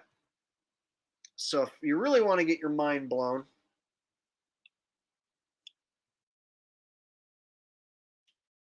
look at the shape that they give you. See the shapes? These are hexagons. See this? Hexagons? So the James Webb Telescope has these golden hexagons. So each hexagon is six-sided. 6, 6, 6, 6, 6, right? Your hexagons. Now watch this. You see that shape? See the shape of the telescope? Check this out. I'm going to type in graphene oxide into the Google search bar. And what do I get? I get the same shape. James Webb Telescope, graphene oxide. Same shape. It's a mind fuck. This is the stuff that they say is inside the jab. There's rumor has it that this stuff is inside the jab. Isn't it kind of crazy that it's the same shape as that James Webb Telescope had all those gold hexagons? See?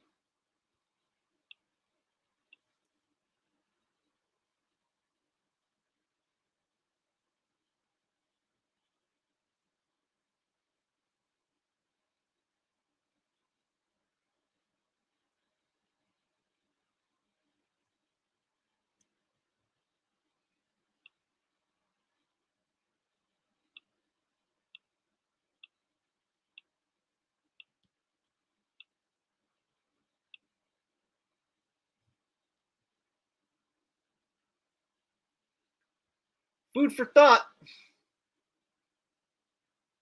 Funny how it's the same the same shape. You know, just coincidence.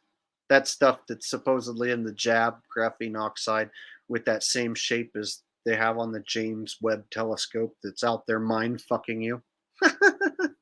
Funny how that works.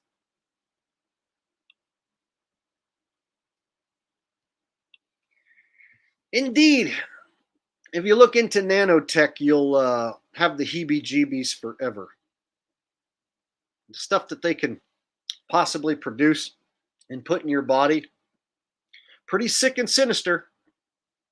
And apparently this shape, they can create little tiny hexagons that can link together.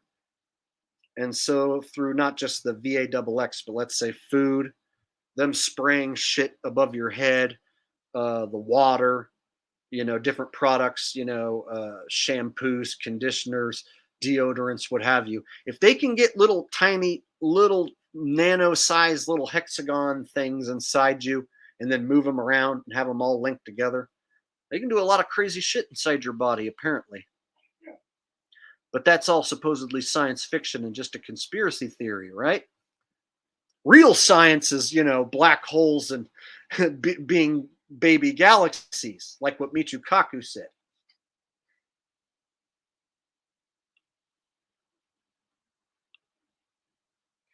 All right, so I'm going to go ahead and show a video from a guy who was here earlier. He probably went to bed, but his name is, he runs a channel called Q and Fee, or Q and Fees. He's got two channels, Q and Fee and Q and Fees with an apostrophe S.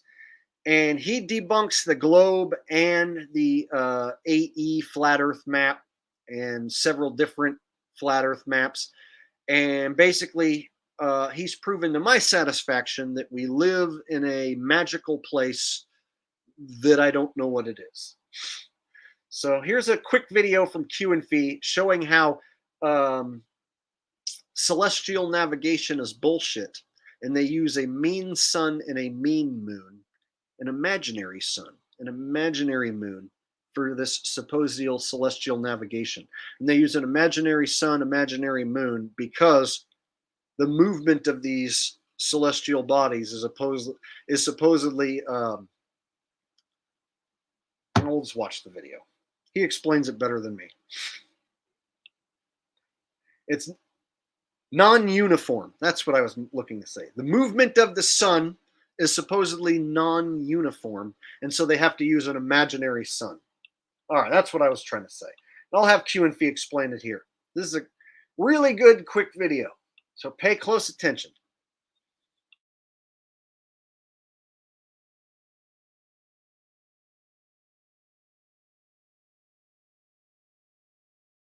Therefore, a mean or imaginary sun is used.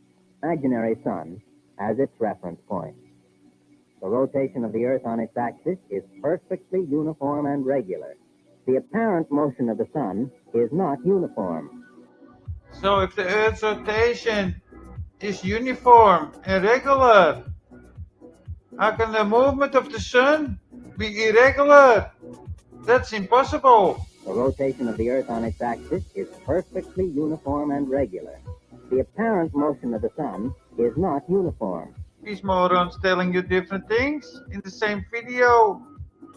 So you created this virtual fake sun because the real sun have an irregular motion. Therefore, a mean or imaginary sun is used. Imaginary sun as its reference point. So, according to science, the Earth is spinning and the sun had a motion, but an irregular motion, and that's why they created this virtual fake sun. Yeah, that's logic. Now we will travel through space on the celestial sphere. Therefore, a mean or imaginary sun is used. Imaginary sun. As the Earth rotates, we see the Earth rotating on its axis. In the real motion of the Earth, one rotation has taken place, and 1 day has elapsed. Celestial sphere, navigation. Celestial sphere, navigation. Now we will travel through space on the celestial sphere. The Earth's motion in its orbit, in its orbit, one revolution in its orbit. The Earth's rotation is variable. Now we will travel through space on the celestial sphere. Celestial sphere, navigation. Celestial sphere, space, navigation.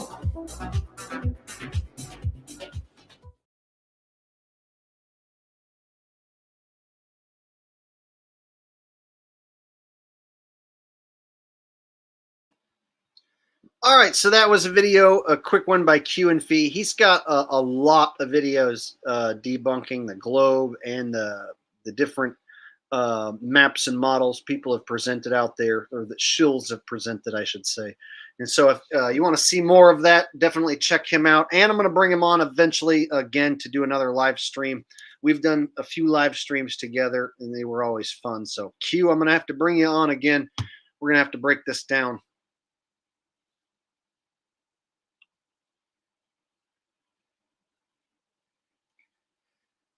All right. So basically in that video, the official celestial navigation video that I think the military used there was saying that they have to use an imaginary sun because the motion of the sun is non-uniform. They say the Earth is Earth's motion perfectly uniform, but the sun's motion not. So they have to use an imaginary sun in their calculations for celestial navigation. The reason for that is because people can see the sun in different places at the same time, which disproves what they're telling us. So if you take the data they give us, you can have, for instance, me in the United States seeing the sun, somebody way up north in Canada seeing the sun, somebody way down south in South America seeing the sun, all of us being on the same longitude, seeing the sun at the same time, but we're going to see the sun in different places, and those angles will not triangulate to one singular sun, which means something magical and unexplainable is going on in our world.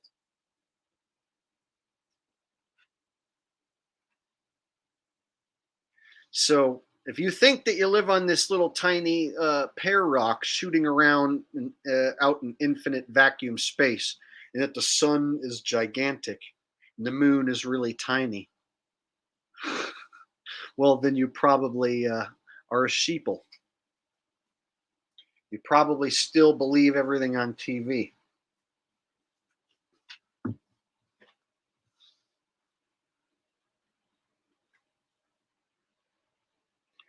Here's the thing, Jimmy. Whenever I say that, people say, what about 2 suns? What about 3 suns? It still doesn't work. Because if you have 1,000 different observers from the top of the supposed globe to the bottom, all on the same longitude, all seeing the sun rise at 90 degrees on the equinox, set like directly to the west. So rise directly from the east, set directly to the west, all these different locations. That would mean you'd have to have 1,000 different suns. You get what I'm saying? So if you model up 1,000 locations, you're going to get 1,000 observations that don't quite match up. So 2 suns doesn't work. Neither does 3 suns. QNFE has, if you watch the videos on his channel, and he's shadow banned as fuck. In fact, the Globe Cucks steer clear of QNFE because he models things up with a modeling program. I don't really know how to do that. That's not my area of expertise. That's why I appreciate that he does it. So the Globe Cucks don't usually go after QNFE because he doesn't show his face and give away his personality. He doesn't have as many people watching as I do. So they look at me as an easy target. But then when I team up with QNFE and show his work, suddenly they shut up again. So none of the channels that supposedly debunk me have ever messed with any of the footage where I brought QNFE on. Funny how that works. So Simon Mandan will make a video telling you about how I'm lying, but he won't mess with any of the videos of QNFE that I show. I might have to learn how to use that stuff, QNFE. I'm a little bit technologically behind the curve, pun intended. So like I would have to learn how to use the software and how to do it and stuff. But the fact that like you're able to model up what they say and prove that it's nonsense and show people, I really do appreciate your work, sir. And I'm glad there's someone out there, at least one person that's doing it. Yes, indeed, Simon Dan is a twat. I mean, I've made videos destroying the guy, like literally proving that he's a liar and full of shit, but he always keeps coming back. But he's never messed with any of the videos that I showed of QNFE. Funny how that works. Simon Dan doesn't seem to want any part of QNFE's modeling videos.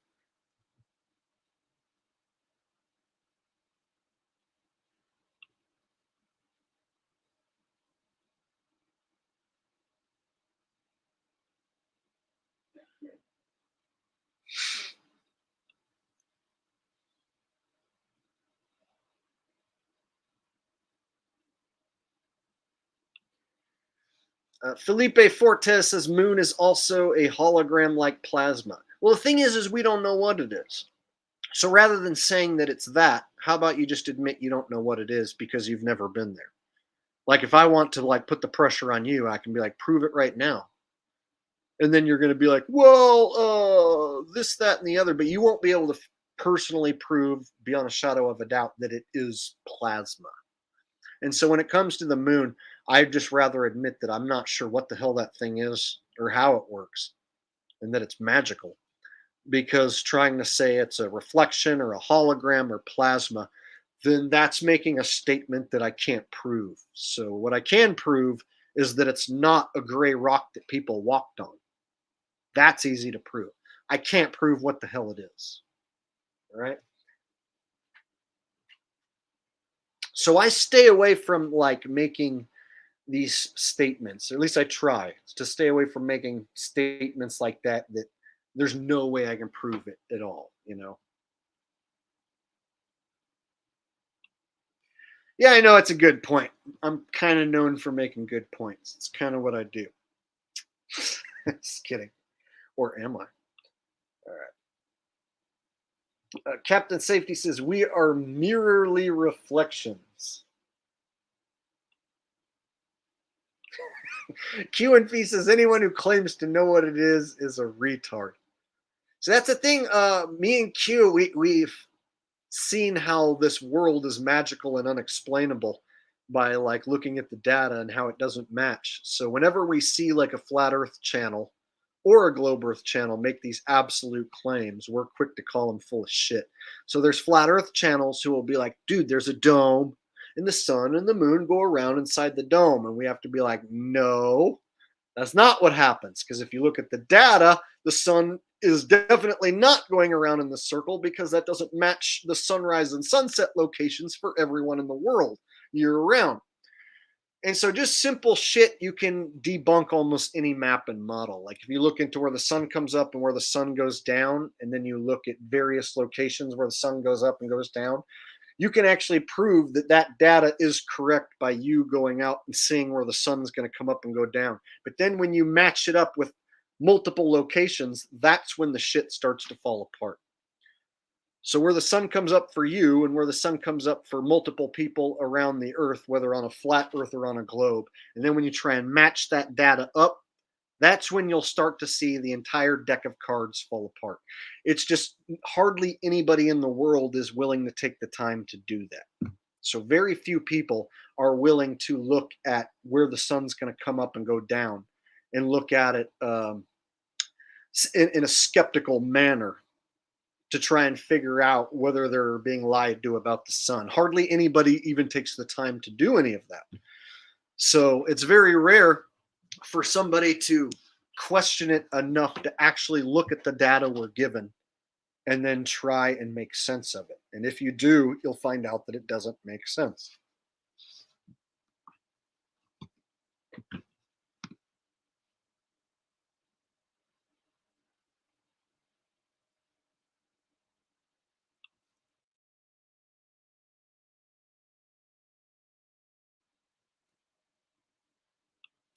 Jonathan Luna says this place is created by everybody's knowledge. Knowledge is the building blocks of this reality. It's an interesting take. This reality we perceive could just be like all of our collective consciousness.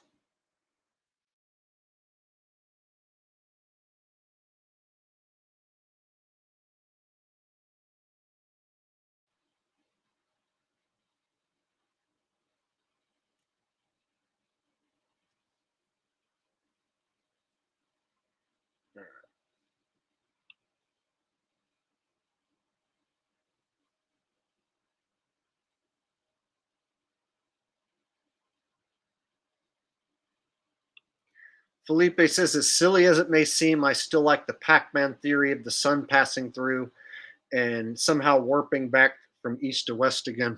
I remember looking at that too and trying to make sense of it, but the sun in the southern locations will come from Antarctica, go over your head, and then go back down towards Antarctica. So the sun doesn't actually just go in a line across the screen like they show you on the Mercator map. So if you look up like on timeanddate.com, they have the Mercator map and the sun and moon going across in a straight line. So some flat earthers said, oh, well, that must be what it is. And we live in this crazy kind of computer simulation-y thing where the sun just goes through one side and starts over again. But then when you look at the actual angles that it comes up and goes down, it doesn't actually match that path either.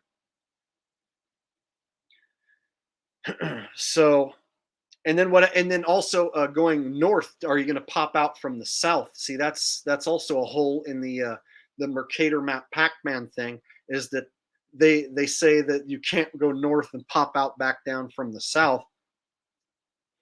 So every map and every model, you're going to run into a problem at some point. There's going to be a question mark that you're going to run into that's not going to make any sense.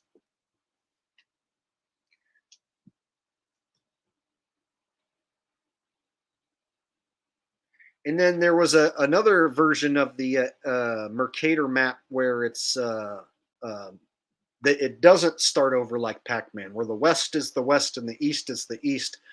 So the channel that was pushing that map and model was FPV Angel, and I thought it was interesting, and there was some stuff to it that seemed to kind of add up. That the west is the west, the east is the east, and they don't meet. But then the problem becomes like, then you have to like somehow have like your boats and your planes making these trips in short amount of times and going all the way across the world. And when I looked at like some of the plane trips and the boat trips that were happening in a relatively short span, they would have to be covering gigantic distances and going the opposite direction. So the FPV Angel model, where the west is the west and the east is the east and they don't touch, I found holes in that model too. And when I confronted him and asked him to prove it by taking a cruise, a transcontinental cruise, he refused and said that those are all fake, but he wouldn't go prove it. So I have looked into the different versions of the Mercator map model.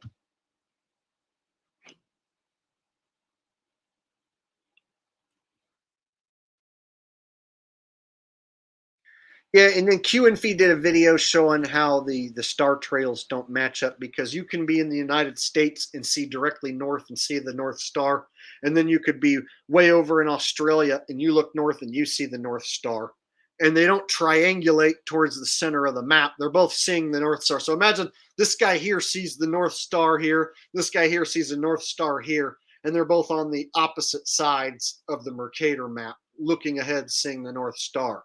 So how is that possible? It should be both of them triangulating their vision into seeing a North Star in the center of the Mercator map, but that's just not what happens.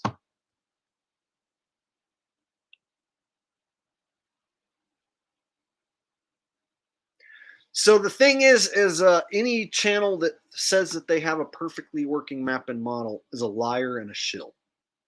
So Q has seen them all. I've seen them all as well. There's channels that will come along and act like they have it all figured out. And the further, if you just look into it and you look into the sunrise, sunset angles, you look at different angles where you should see different stars and the moon. The sun, stars, and the moon basically will kill any model, because you'll find that you can see them in multiple places at the same time, and that those places don't match up or triangulate. And that basically is the death of each map and model when you look at it. So what the hell's going on with the sun, stars, and the moon? How can we all see these objects, which we think are the same sun, the same stars, and the same moon? How can we see them in different places at the same time on a globe or on a flat Earth map? How is that possible? And it's not. And that's what makes this world so magical. And that's why they lie about it. It's because they don't want you to figure out this magical existence that you live in or how it works. So they've got really good lies that they've stuck in place. Some of them are really good. They're to dupe you, to throw you off the trail. And if you're smart enough to figure out that they're lying, you're still going to run into the same problem I've run into and that Q and Fee has run into, is that you can't figure it out. You won't be able to figure it out. No matter what you do, no matter what experiments you personally try and run, you're not going to be able to figure out this magical realm that you live in. Maybe the people at the very top of the Illuminati pyramid, maybe they know how it works. Maybe they know what's going on. But I don't. And I know what they tell us on TV is definitely not true.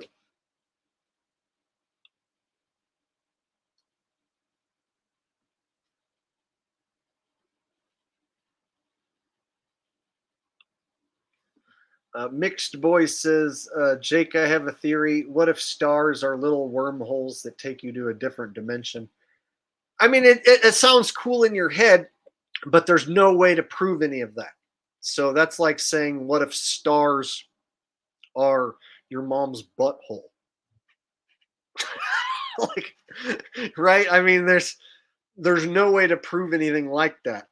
And so just because it sounds neat, there's no weight to it. You see what I'm saying? You'd have to like go to one, go through it, and go to another dimension in order to prove anything like that. And who do you know that's ever going to do that? Go to a star, go through it, and go to another dimension.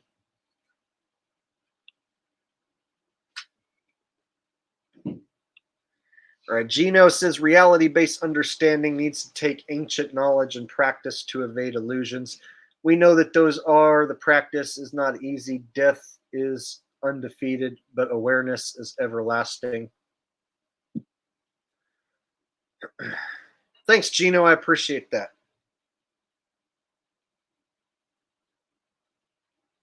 The problem is ancient practices are covered up. So ancient knowledge, they can easily cover it up with bullshit history. So things they don't want you to know, they can go like tear down, certain formations, rock structures, statues, whatever. They can tear shit down they don't want you to know and then erect bullshit. So they can tear down some historical monument to keep you from figuring out some ancient knowledge, let's say. And then they can also put up something fake, like Stonehenge or the pyramids or the Sphinx, and then tie a bunch of bullshit history to that to lead you down the path to nowhere, to lead you down the bullshit path to fake history. So history is one of those things you have to be really weary of. And of course, any good, awesome ancient knowledge and ancient technology, they're going to cover that up and they're going to keep you far away from it. So they can, for instance, create like a sphinx or a pyramid out of like rock cement. And then they can claim that it's thousands and thousands of years old when maybe it's only hundreds of years old. So something that maybe is only 200 years old, they can tell you is 2,000 years old or 20,000 years old or 2 million years old. And so how would you know? So they go as far as to lie about dinosaurs being hundreds of millions of years old. So they can easily erect like fake monuments and buildings and stuff and then come up with like a fake story and background of how it was created. So there's a whole lot of bullshit in history. So just trying to figure out what it is they're covering up, that's a challenge in and of itself. So ancient knowledge and ancient practices and stuff, they've done a really good job of covering up all of that. So how do you really know how to go about even uncovering it? How do you know what's really true or what's not when all our history has been made up and fabricated and lied about for so long? I mean, the pyramids, like I was just talking about, if you can make a pyramid out of rock cement, you make a block of rock cement, and then you make another block of rock cement, and then you form it, another, just wet blocks of rock cement, and then you're like, ooh, aliens levitated these blocks millions of years ago. Ooh. If you can convince people that like it was, monks who levitated the blocks with their mind or aliens who created the pyramids. Meanwhile, if you created it with rock cement, you'll always know that that was how it was done. But if you could convince a bunch of people that it was aliens and alien technology, you could mind fuck a bunch of people into thinking like that these pyramids were created with this ancient technology that is long forgotten, when it might be something as simple as like rock cement. The minute I heard someone say rock cement was the day I was like, fuck! Of course, rock cement. Do you think like slaves with chisels were like tink, tink, tink, tink, tink, tink, tink, tink, tink? Or do you think rock cement? Wet rock cement that you can form, easy. Chisels and hoisting gigantic blocks that weigh tons. So when you think about like logically how these structures and things were created, it always makes more sense that it's fake than that they're even real. the first time I heard the word rock cement, like, oh yeah, Stonehenge is fake. The pyramids are fake. The Sphinx, yeah, it's fake. There's some rock cement and shit. I was like, fuck, of course. Why did I not know that? Oh, when I was a kid, I thought that they had like you know, sphinxes and shit that were old and that they had burials inside the pyramids, and I thought Tutankhamun and all that shit was real. All right, so Real Jim Smith says, whatever became of the crazy path from California to Tokyo that did the crazy warp move? I'm not sure what you mean, bro. Crazy flight path of what? I'm not sure what you're talking about. Whatever became of that crazy flight path from California to Tokyo that did the crazy warp move? Hey, thanks for the donation, buddy. That's a generous donation. I just don't know exactly what you're talking about. So, Real Jim, if you could explain a little further in another comment what flight path you're talking about, because I'm confused as to what you mean. And then Gino says, building your intuition. Well, thanks, Gino, for that. So yeah, Real Jim, not sure exactly what you mean.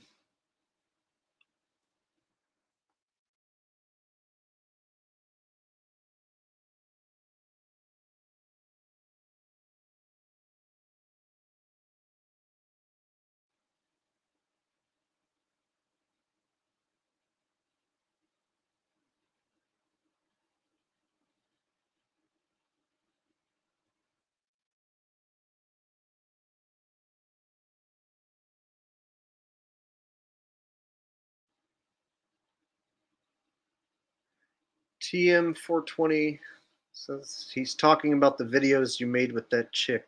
That doesn't help. I still don't know what flight path he's talking about.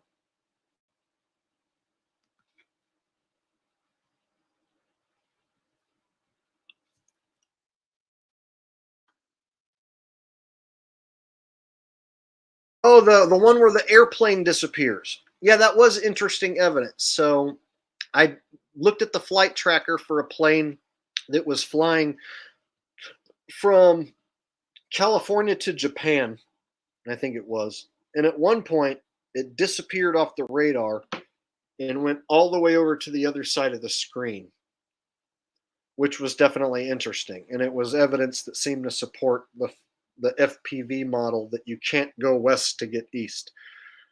But just because the plane did that weird thing on a computer program doesn't mean that that's what's going on. So I have to look at it just as circumstantial evidence that, yes, on that computer program that day when I was looking at that specific flight, the airplane going from California over to Japan stopped about halfway and then glitched and then fucking went across the screen the other way. And that definitely was strange. And I can't tell you why that happened. So that's evidence definitely that something weird is going on with the flight tracker and with the maps. But that doesn't exactly prove that we live on a Mercator map like FPV Angel would suggest.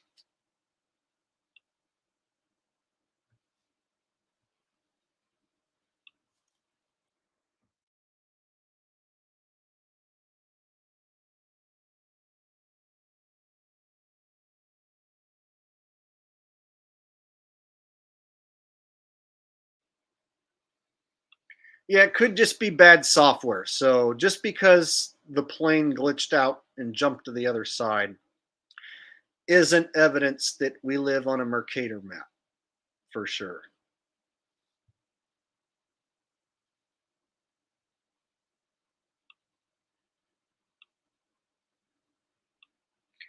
Real Jim Smith says, thanks. I wasn't sure if you ever learned any more about it. Well, the thing is I found a bunch of transcontinental cruises that went from like California to Japan, California to Australia, and there were a lot of them. And I even called and was going to like look into booking one. And when I did, it seemed as though they were ready to sell me the package and that like I could have booked it.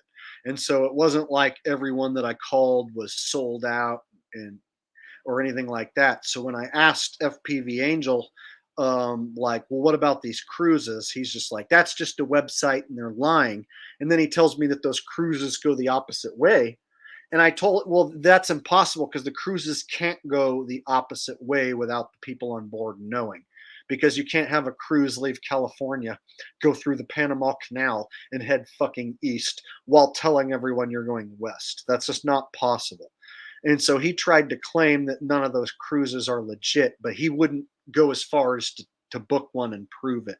And so between the cruises and then all the companies that supposedly ship stuff back and forth, the hole in that model seemed to be that you could travel back and forth between those locations, which he said is impossible. So I had to kind of throw that one out. And it didn't match with the sunset and sunrise as well. So the sun rising and sun setting didn't match the Mercator model either.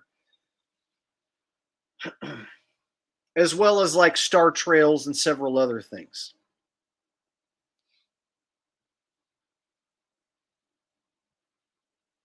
And thanks, Real Jim. Those are generous donations. I appreciate that, buddy. Thanks for watching and supporting this channel.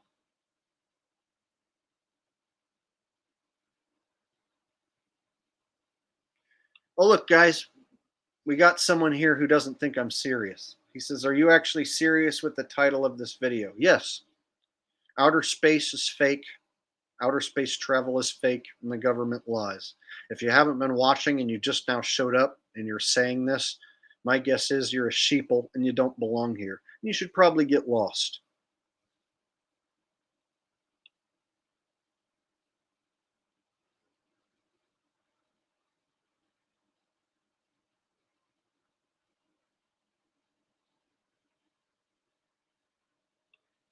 All right, let's go ahead and move on to an old video I did that's really funny, and it's like a bit of a change of pace, but it's also related to the same subject. So not only is the Earth not a globe, not only does the government lie about, where you come from and how this place was formed, they lie about the history of the world, how old it is, and the creatures that walked upon it.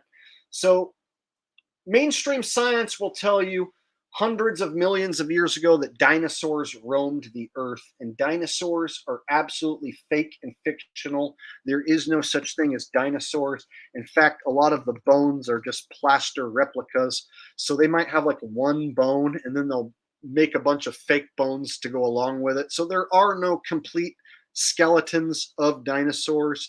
Everything you've ever seen in a Jurassic Park movie is just a CGI dinosaur that they made up.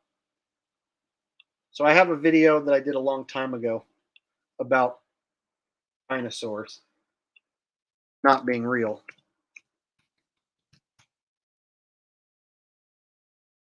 And so we'll go ahead and watch one of my classic videos about why dinosaurs are fake. And it's funny, and I haven't watched it in a while, so it'll be fun for me to go back in time. So this video right here, you can check out on my channel anytime you want. It's called Dinosaur Sex. Is it real or fake? And I got 120,000 views on this video, so this is a classic. All right. Dinosaur sex. Is it real or is it fake? Strap in, y'all. This is a good one.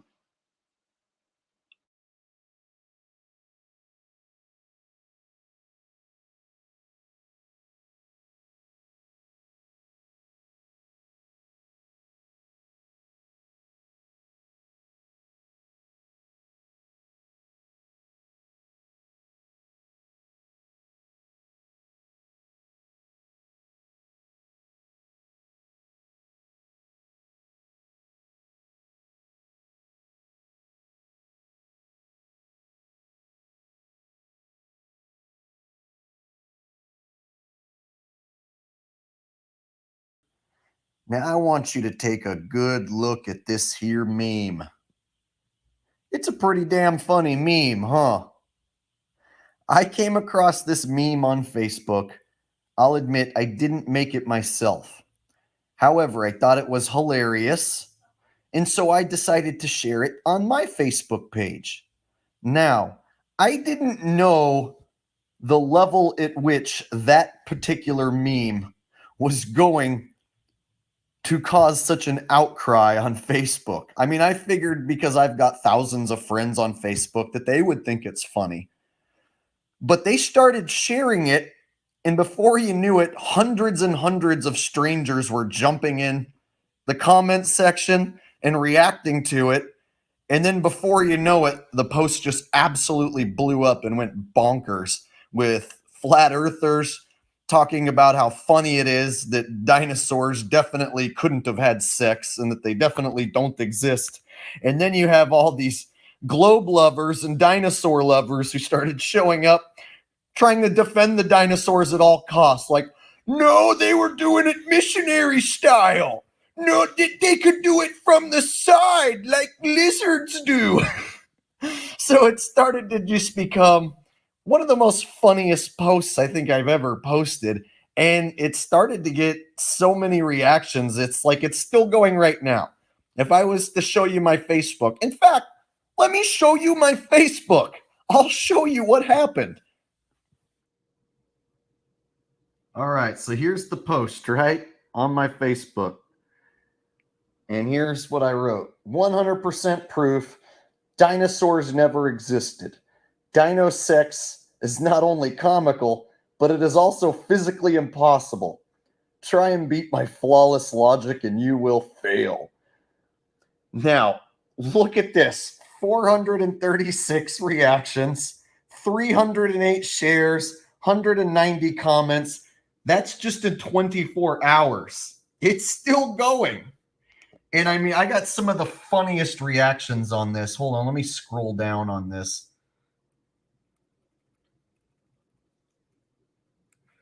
Here, like, see, what about missionary style?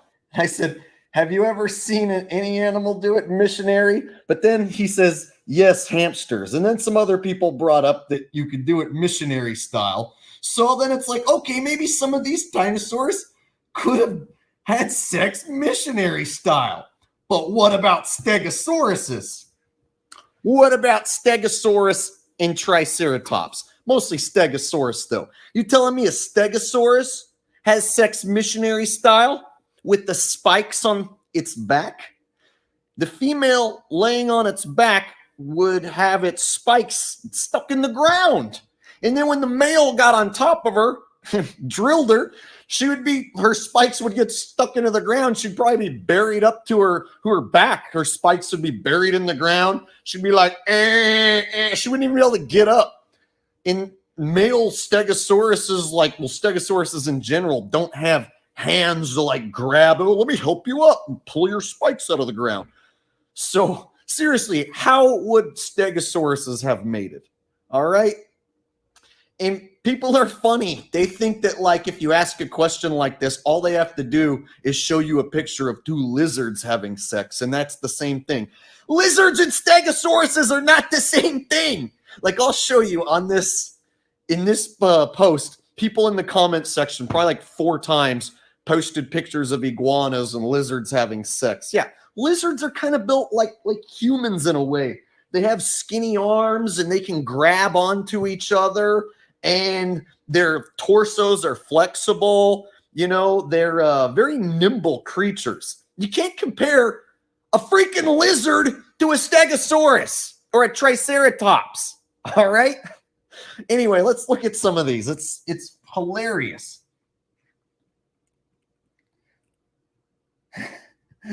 I try to tell people dinos never existed, but they just laugh it off. I said, yeah, well, show them this post. Oh, my God. Oh, look.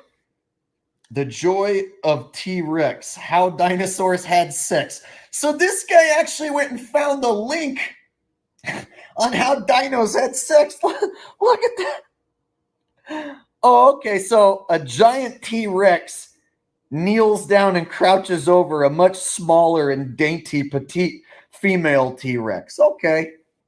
I see. I said, good job, Chris. Now show me how Stegosaurus had sex with those jagged bony plates on their back. Let me guess. They do it sideways, right? As you can see, this post just started to blow up. Even today, there are creatures that exist that I question how they reproduce. Lizards are almost a form of dinosaur or reptile in existence since the dinosaurs, much smaller, obviously. Whales, sharks, many creatures in the ocean do crazy things to reproduce. That's enough! Puts it down and lands inside. Thing though is like, I'm noticing that dinosaurs have been changing. Some of these people in the thread are saying that dinosaurs are related to lizards. And then some people in the thread say dinosaurs are related to birds. So I'm noticing when I look up pictures of dinosaurs, dinosaur pictures have changed over the years. Now I'm starting to see more pictures of dinosaurs with feathers.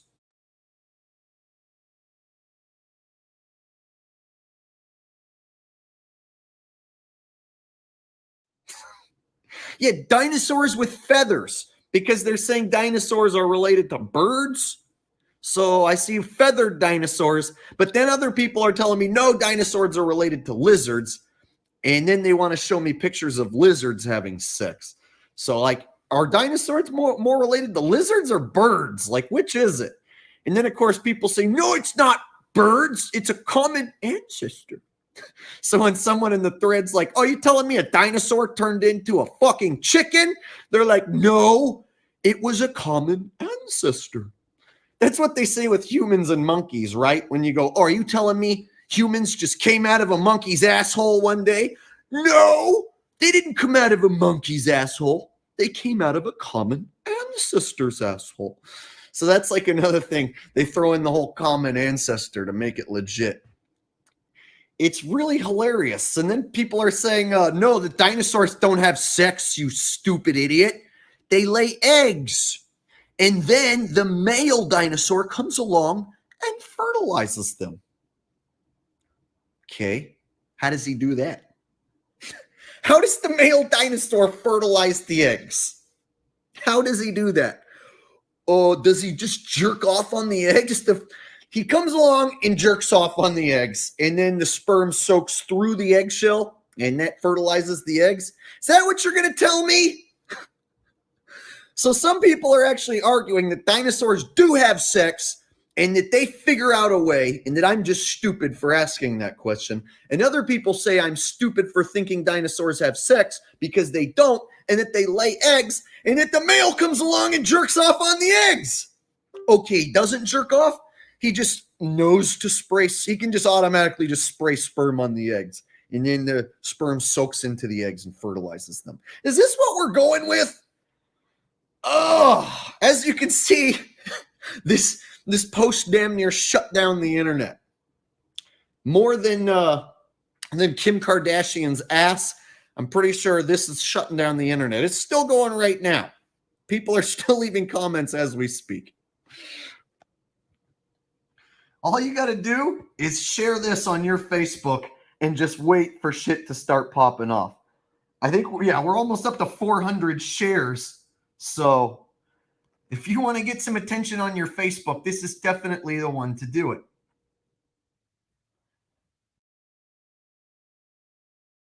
Part of the whole entire thread. This is a flat earther, an absolutely brilliant flat earther, I want to add. Catherine Lemon says, I want to see the Stegosaurus get mounted. And then I posted my meme, of course. A male and female Stegosaurus are about to mate. Now, can you please explain how this could possibly occur? And then she says, see, one would have to be on his side. The male would have to side pile drive the female. And then she went and found a picture. Oh my God. Oh my God. I can't believe there's an artist out there who actually made a rendition of two Stegosauruses getting it on. And the funny thing is, is look like the female's like this big fat lard, and then the male's like this little skinny tiny thing. So he's able to avoid her spikes with his scrawniness. I even said, that is a tiny ass male right there. He's definitely not a big guy. And then she says, here's an orgy, a dinosaur orgy. Oh boy. Oh my God. That's just wrong. It's dirty, terrible, awesome, amazing post. Like I said, if you want to break the internet, this is the post. This is it, baby.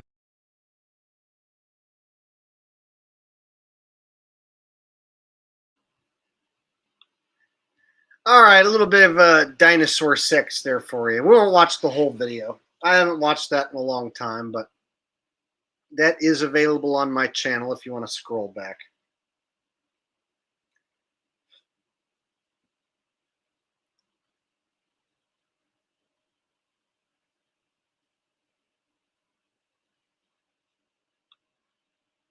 James writes, as if it is a lie, they won't accomplish too much with it. Oh, they've accomplished plenty with their lies. Are you kidding? They've got the sheeple believing that they come from a magic explosion, live on a cartoon spinning ball, galaxies are black holes. I mean, if you're that dumb, chances are you'll line up and take a jab if they tell you that the boogeyman disease is coming. If you're dumb enough to believe the stuff I just showed you that the government's telling you, you're probably dumb enough to come line up and get a government-approved jab for the boogeyman disease, or booster, or both, right? In fact, the people who took the jab and the booster are probably 99% more likely to believe in any of the bullshit I showed you earlier. Those who didn't, a lot less likely to believe.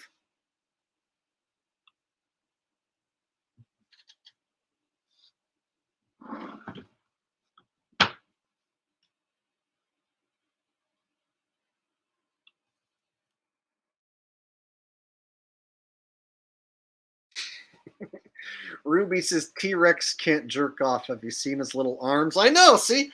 The T-Rex has those like little stupid, like useless little arms. The T-Rex in general is just a mythical made-up creature, and it's not real. Let me explain why. It's got the little teeny-weeny arms, right, that are useless. So what was the point of evolution for like giving it arms in the first place if they're like just these little tiny useless things? He doesn't grab anything or do anything with them. Right? He can't even itch his own fucking back.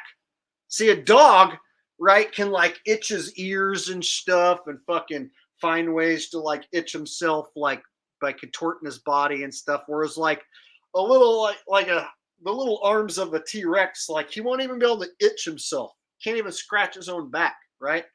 Big ass giant back, can't even scratch it. Right? And he's got this like off center fucking stance, right? Doesn't even make sense, the stance. Like it's like this leaned over, hunched fucking thing, like this is such a stupid creature. Whoever made it up, just an idiot. The fact that anyone ever fell for it and believed any of it. Idiots. That's why you have to teach it to children. You have to start when someone's a child to get them to even believe this nonsense, because it's not believable to a logical thinking adult. So you have to catch a child and you have to show them a bunch of cartoons and movies like Jurassic Park, Land Before Time, whatnot. Then they fall in love with the dinosaurs. They think the dinosaurs are like their friends. And then you break the news that all the dinosaurs are dead. Like a comet killed them. It's a gigantic mind fuck, all of it. So believing in dinosaurs goes right along with believing in evolution and the Earth being a ball shooting through space. It's the same mind fuck.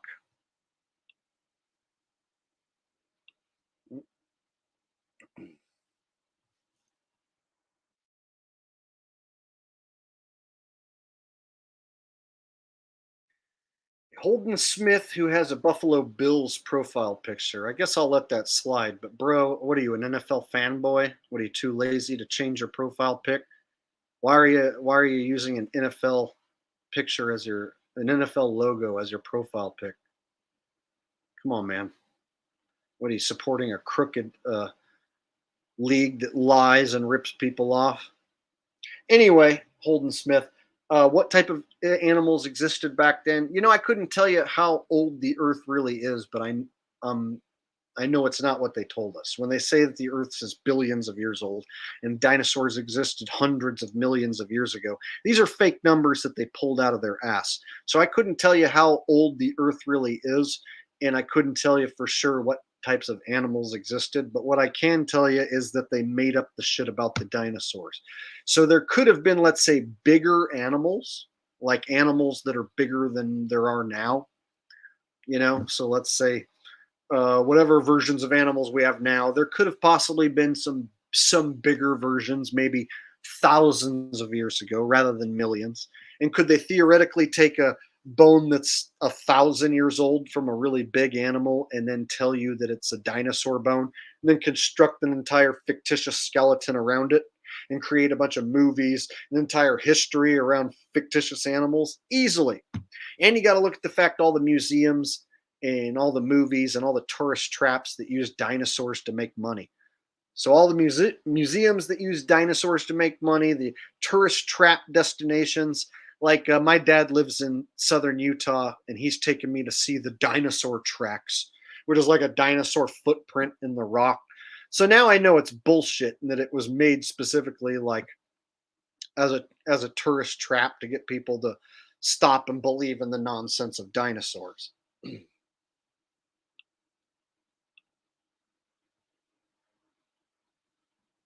Well, it's time to change it, Holden.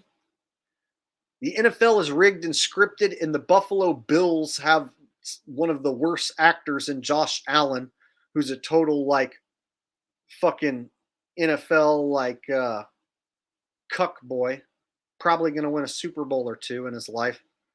One of the worst actors in the entire league, Josh Allen. Buffalo Bills. They had the Damar Hamlin thing.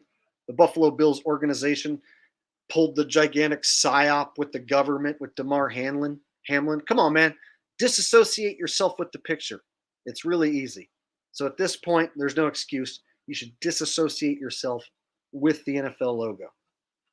I mean, imagine if I was to tell you the NFL's fake, but then I had an NFL logo up there for everyone to see, right? Wouldn't that make me a hypocrite? So take the necessary steps and change it.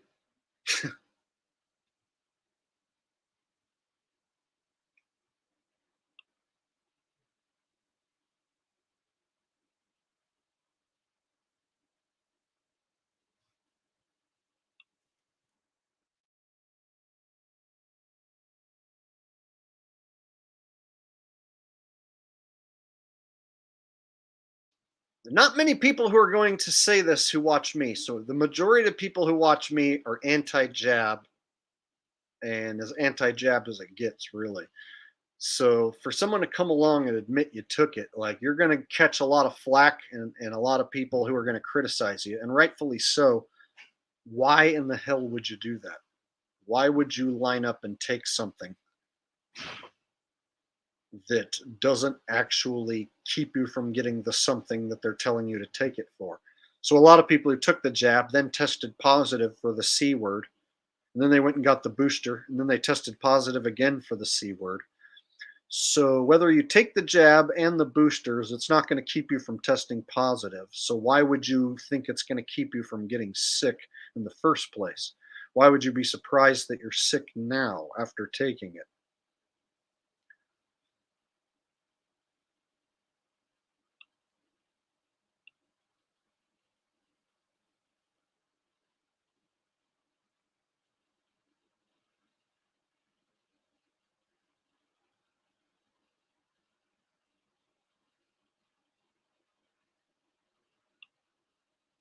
Yeah, so this channel is definitely anti-jab. I stood in the face of the boogeyman disease, and I call it that so that they don't strike my channel.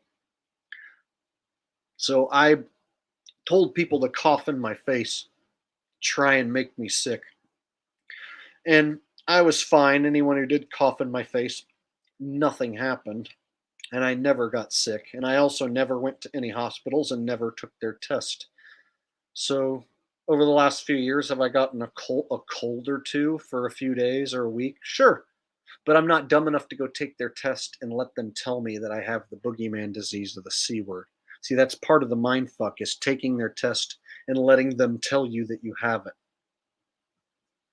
Because people were getting colds and flus and getting sick long before the boogeyman disease showed up. So when the boogeyman disease showed up, they're like, oh, it's kind of like a cold. It's kind of like a flu, but it's different. And it came from bat soup in China. And I was like, yeah, right. Sounds like the cold and flu to me. And they're just going to use cold and flu symptoms to fucking make it sound like this new thing exists and that they need to protect you from it.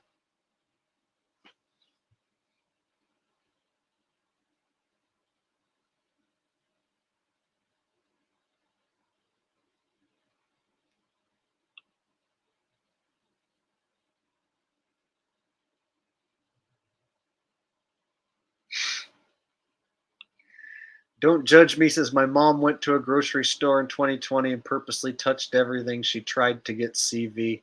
I thought she was crazy.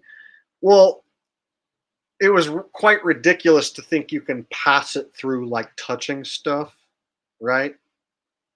I mean, everyone was like, oh my God, I need to muzzle up. We need to stay home. We need to lock ourselves down. Well, what's changed since then? A bunch of people got jabbed and boosted. Yeah, but that doesn't stop you from testing positive. So what changed?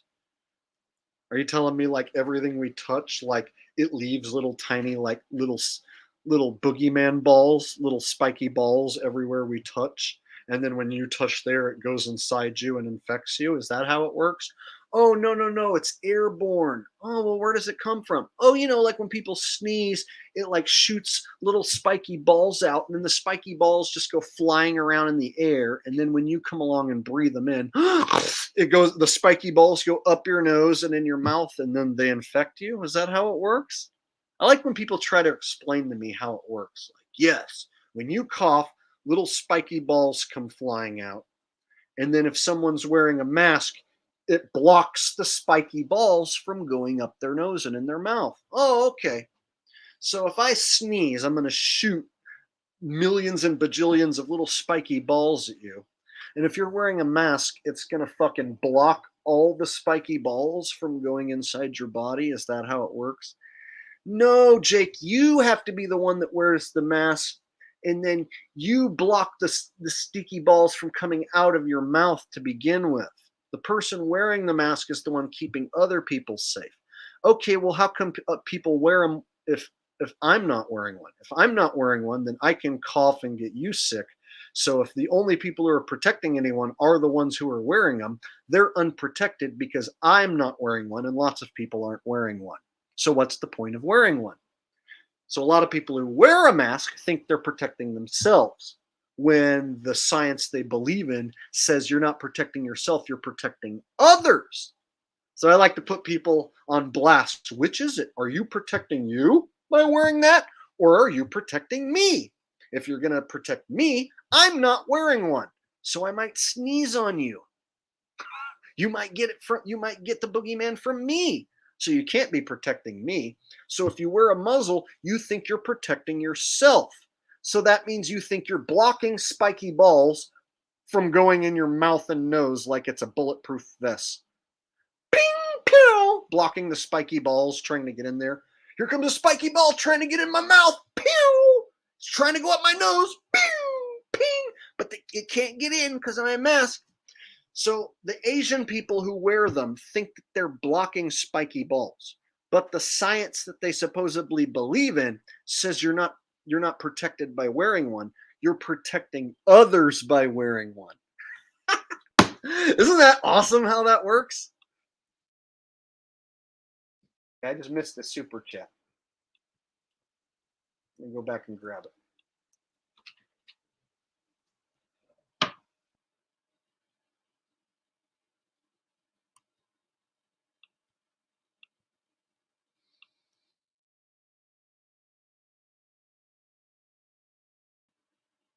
Samantha Iglesias says, just got here, going back to the beginning. See you later. Well, thanks for the donation. Yes, if you missed a large chunk, you can go back and watch the replay. And anyone's comments I missed, I go back and watch the replay when it's over, and I reread everyone's comments. So I will be going back and rewatching this thing as well. Thanks for the donation, Samantha. I appreciate that. Gino X says, I can't believe people haven't studied germ theory. There's a lot of conflicting information. So I've heard people say that viruses aren't real, and I've heard people say viruses are natural, and your body's supposed to produce them. I've heard people say cancer's not real, and I've heard people say cancer is real, but your body produces it to fight off other bad things. And if your body is producing cancer cells, then it's not necessarily a bad thing. So there's a lot of conflicting info, and I'll be the first to admit I can't tell you for sure what's going on. So when it comes to people saying like, oh, your body produces these antibodies, but it's doing that on purpose and it's a good thing, or no, that's not true at all. You can't make anyone sick. Yes, you can make people sick. So there's a ton of conflicting information, and it's out there to confuse you, basically, to keep you stupid and keep you trusting your doctor and going back to the hospital and listening to doctors. So there's a ton of conflicting information out there, like I said, purposely to keep you unhealthy. So you don't even have to know for sure what's going on. You just have to know that what mainstream science says and what the health industry and says, and hospitals and doctors, what they say. As long as you realize what they say is mostly lies, and they want you to be unhealthy so they can take your money, you don't even have to really know what's going on. Just as long as you know what they're telling you is a lie. If that makes sense. So Manuel Gonzalez says, love your show. Tweaker Shelter is gold. Thank you. I appreciate that. In fact, I got it on right now. See? In fact, I sell these. So if you guys want an official lunar module or homeless tweaker shelter shirt, which proves the moon landing is fake, you can get one in the description down below. So every single video I put out, I have a link for this shirt in the description. The lunar module, homeless tweaker shelter shirt. Proves the moon landing was fake. It really is the best shirt ever. This one's old. I need to actually get some new ones. I've been wearing this one for probably 4 or 5 years. So I wear these until they fall apart, and then I order a new one. They never go out of style. This doesn't go out of style. This is always going to be in style because it's the truth, and it's not sold in stores like Target or Walmart or wherever. This is something you can only order from me because nobody was ever smart enough or clever enough or funny enough to ever put anything like this on a shirt ever in the history of man until I came along.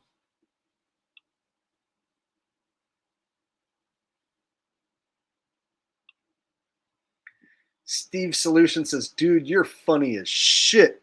I am funny as shit. I'm funny as poop. I'm funny as pee. I'm funny as number 3. All right.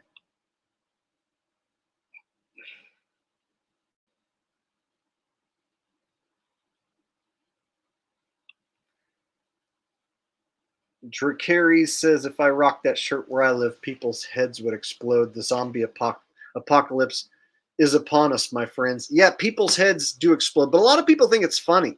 So a lot of people see my shirt and they're like, what does that say? Homeless tweaker shelter. That's hilarious. Where did you get that? So I made it. They go, oh, cool. That's when they're like, that's when they get weirded out because they want to know if I got it from Walmart or Target or wherever. And then when I tell them I made it, then they're like, oh. I'm like, yeah, I sell these. It's my own personal design. And then if I go as far as to tell them like, that's how you know they didn't go to the moon, because this the picture they took from back in 1969. Then they realized that it's an moon mission thing, and then they were like, oh, never mind, maybe I don't like it. So it's funny, sometimes sheep will laugh and say that it's funny, but then when I'm like, yeah, see, can you believe people actually are retarded enough to think we went to the moon in this? Then they're like, oh, that's what it means. Like, they don't realize that it's actually a jab at people who think that we went to the moon. So your common sheeple, when they first read it, they won't even understand what they're looking at, really. So sometimes they'll laugh and go, that's a funny shirt. But they won't know why it's funny.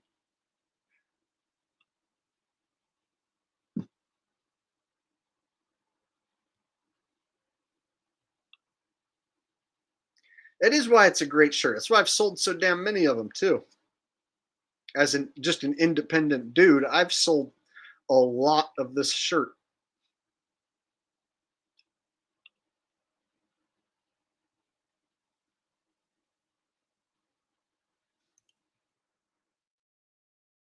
David Yountz's best channel on YouTube, Truth and Comedy and Sometimes Music. Thank you very much, David Yount. I appreciate you, and I appreciate everyone for being here today and donating and commenting. There's a lot to talk about when it pertains to space travel, fake space travel, and fake space missions. So I definitely will do more videos on this subject.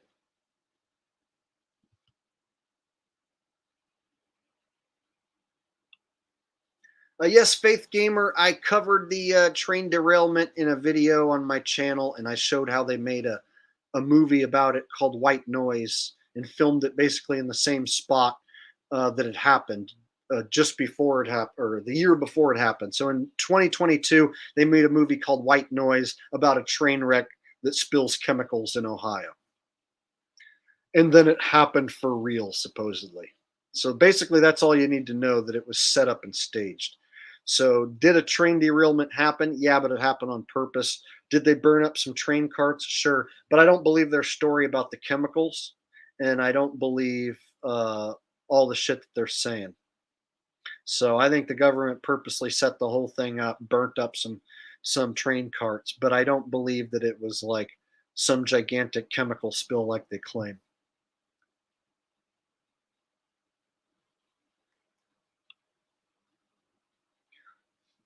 All right, guys, I've been on here about 3 hours, and I guess that's probably good for tonight. I will set up another stream in a few days or so, and we'll do it again soon. So thank you for being here tonight. Thank you for donating and commenting. And I will go back and rewatch this stream and read everyone's comments. So if you participated and said anything here tonight, I will go back and I will read it and I will see it. So thanks, everyone, for being here. Hope you learned something tonight. Hope you enjoyed it.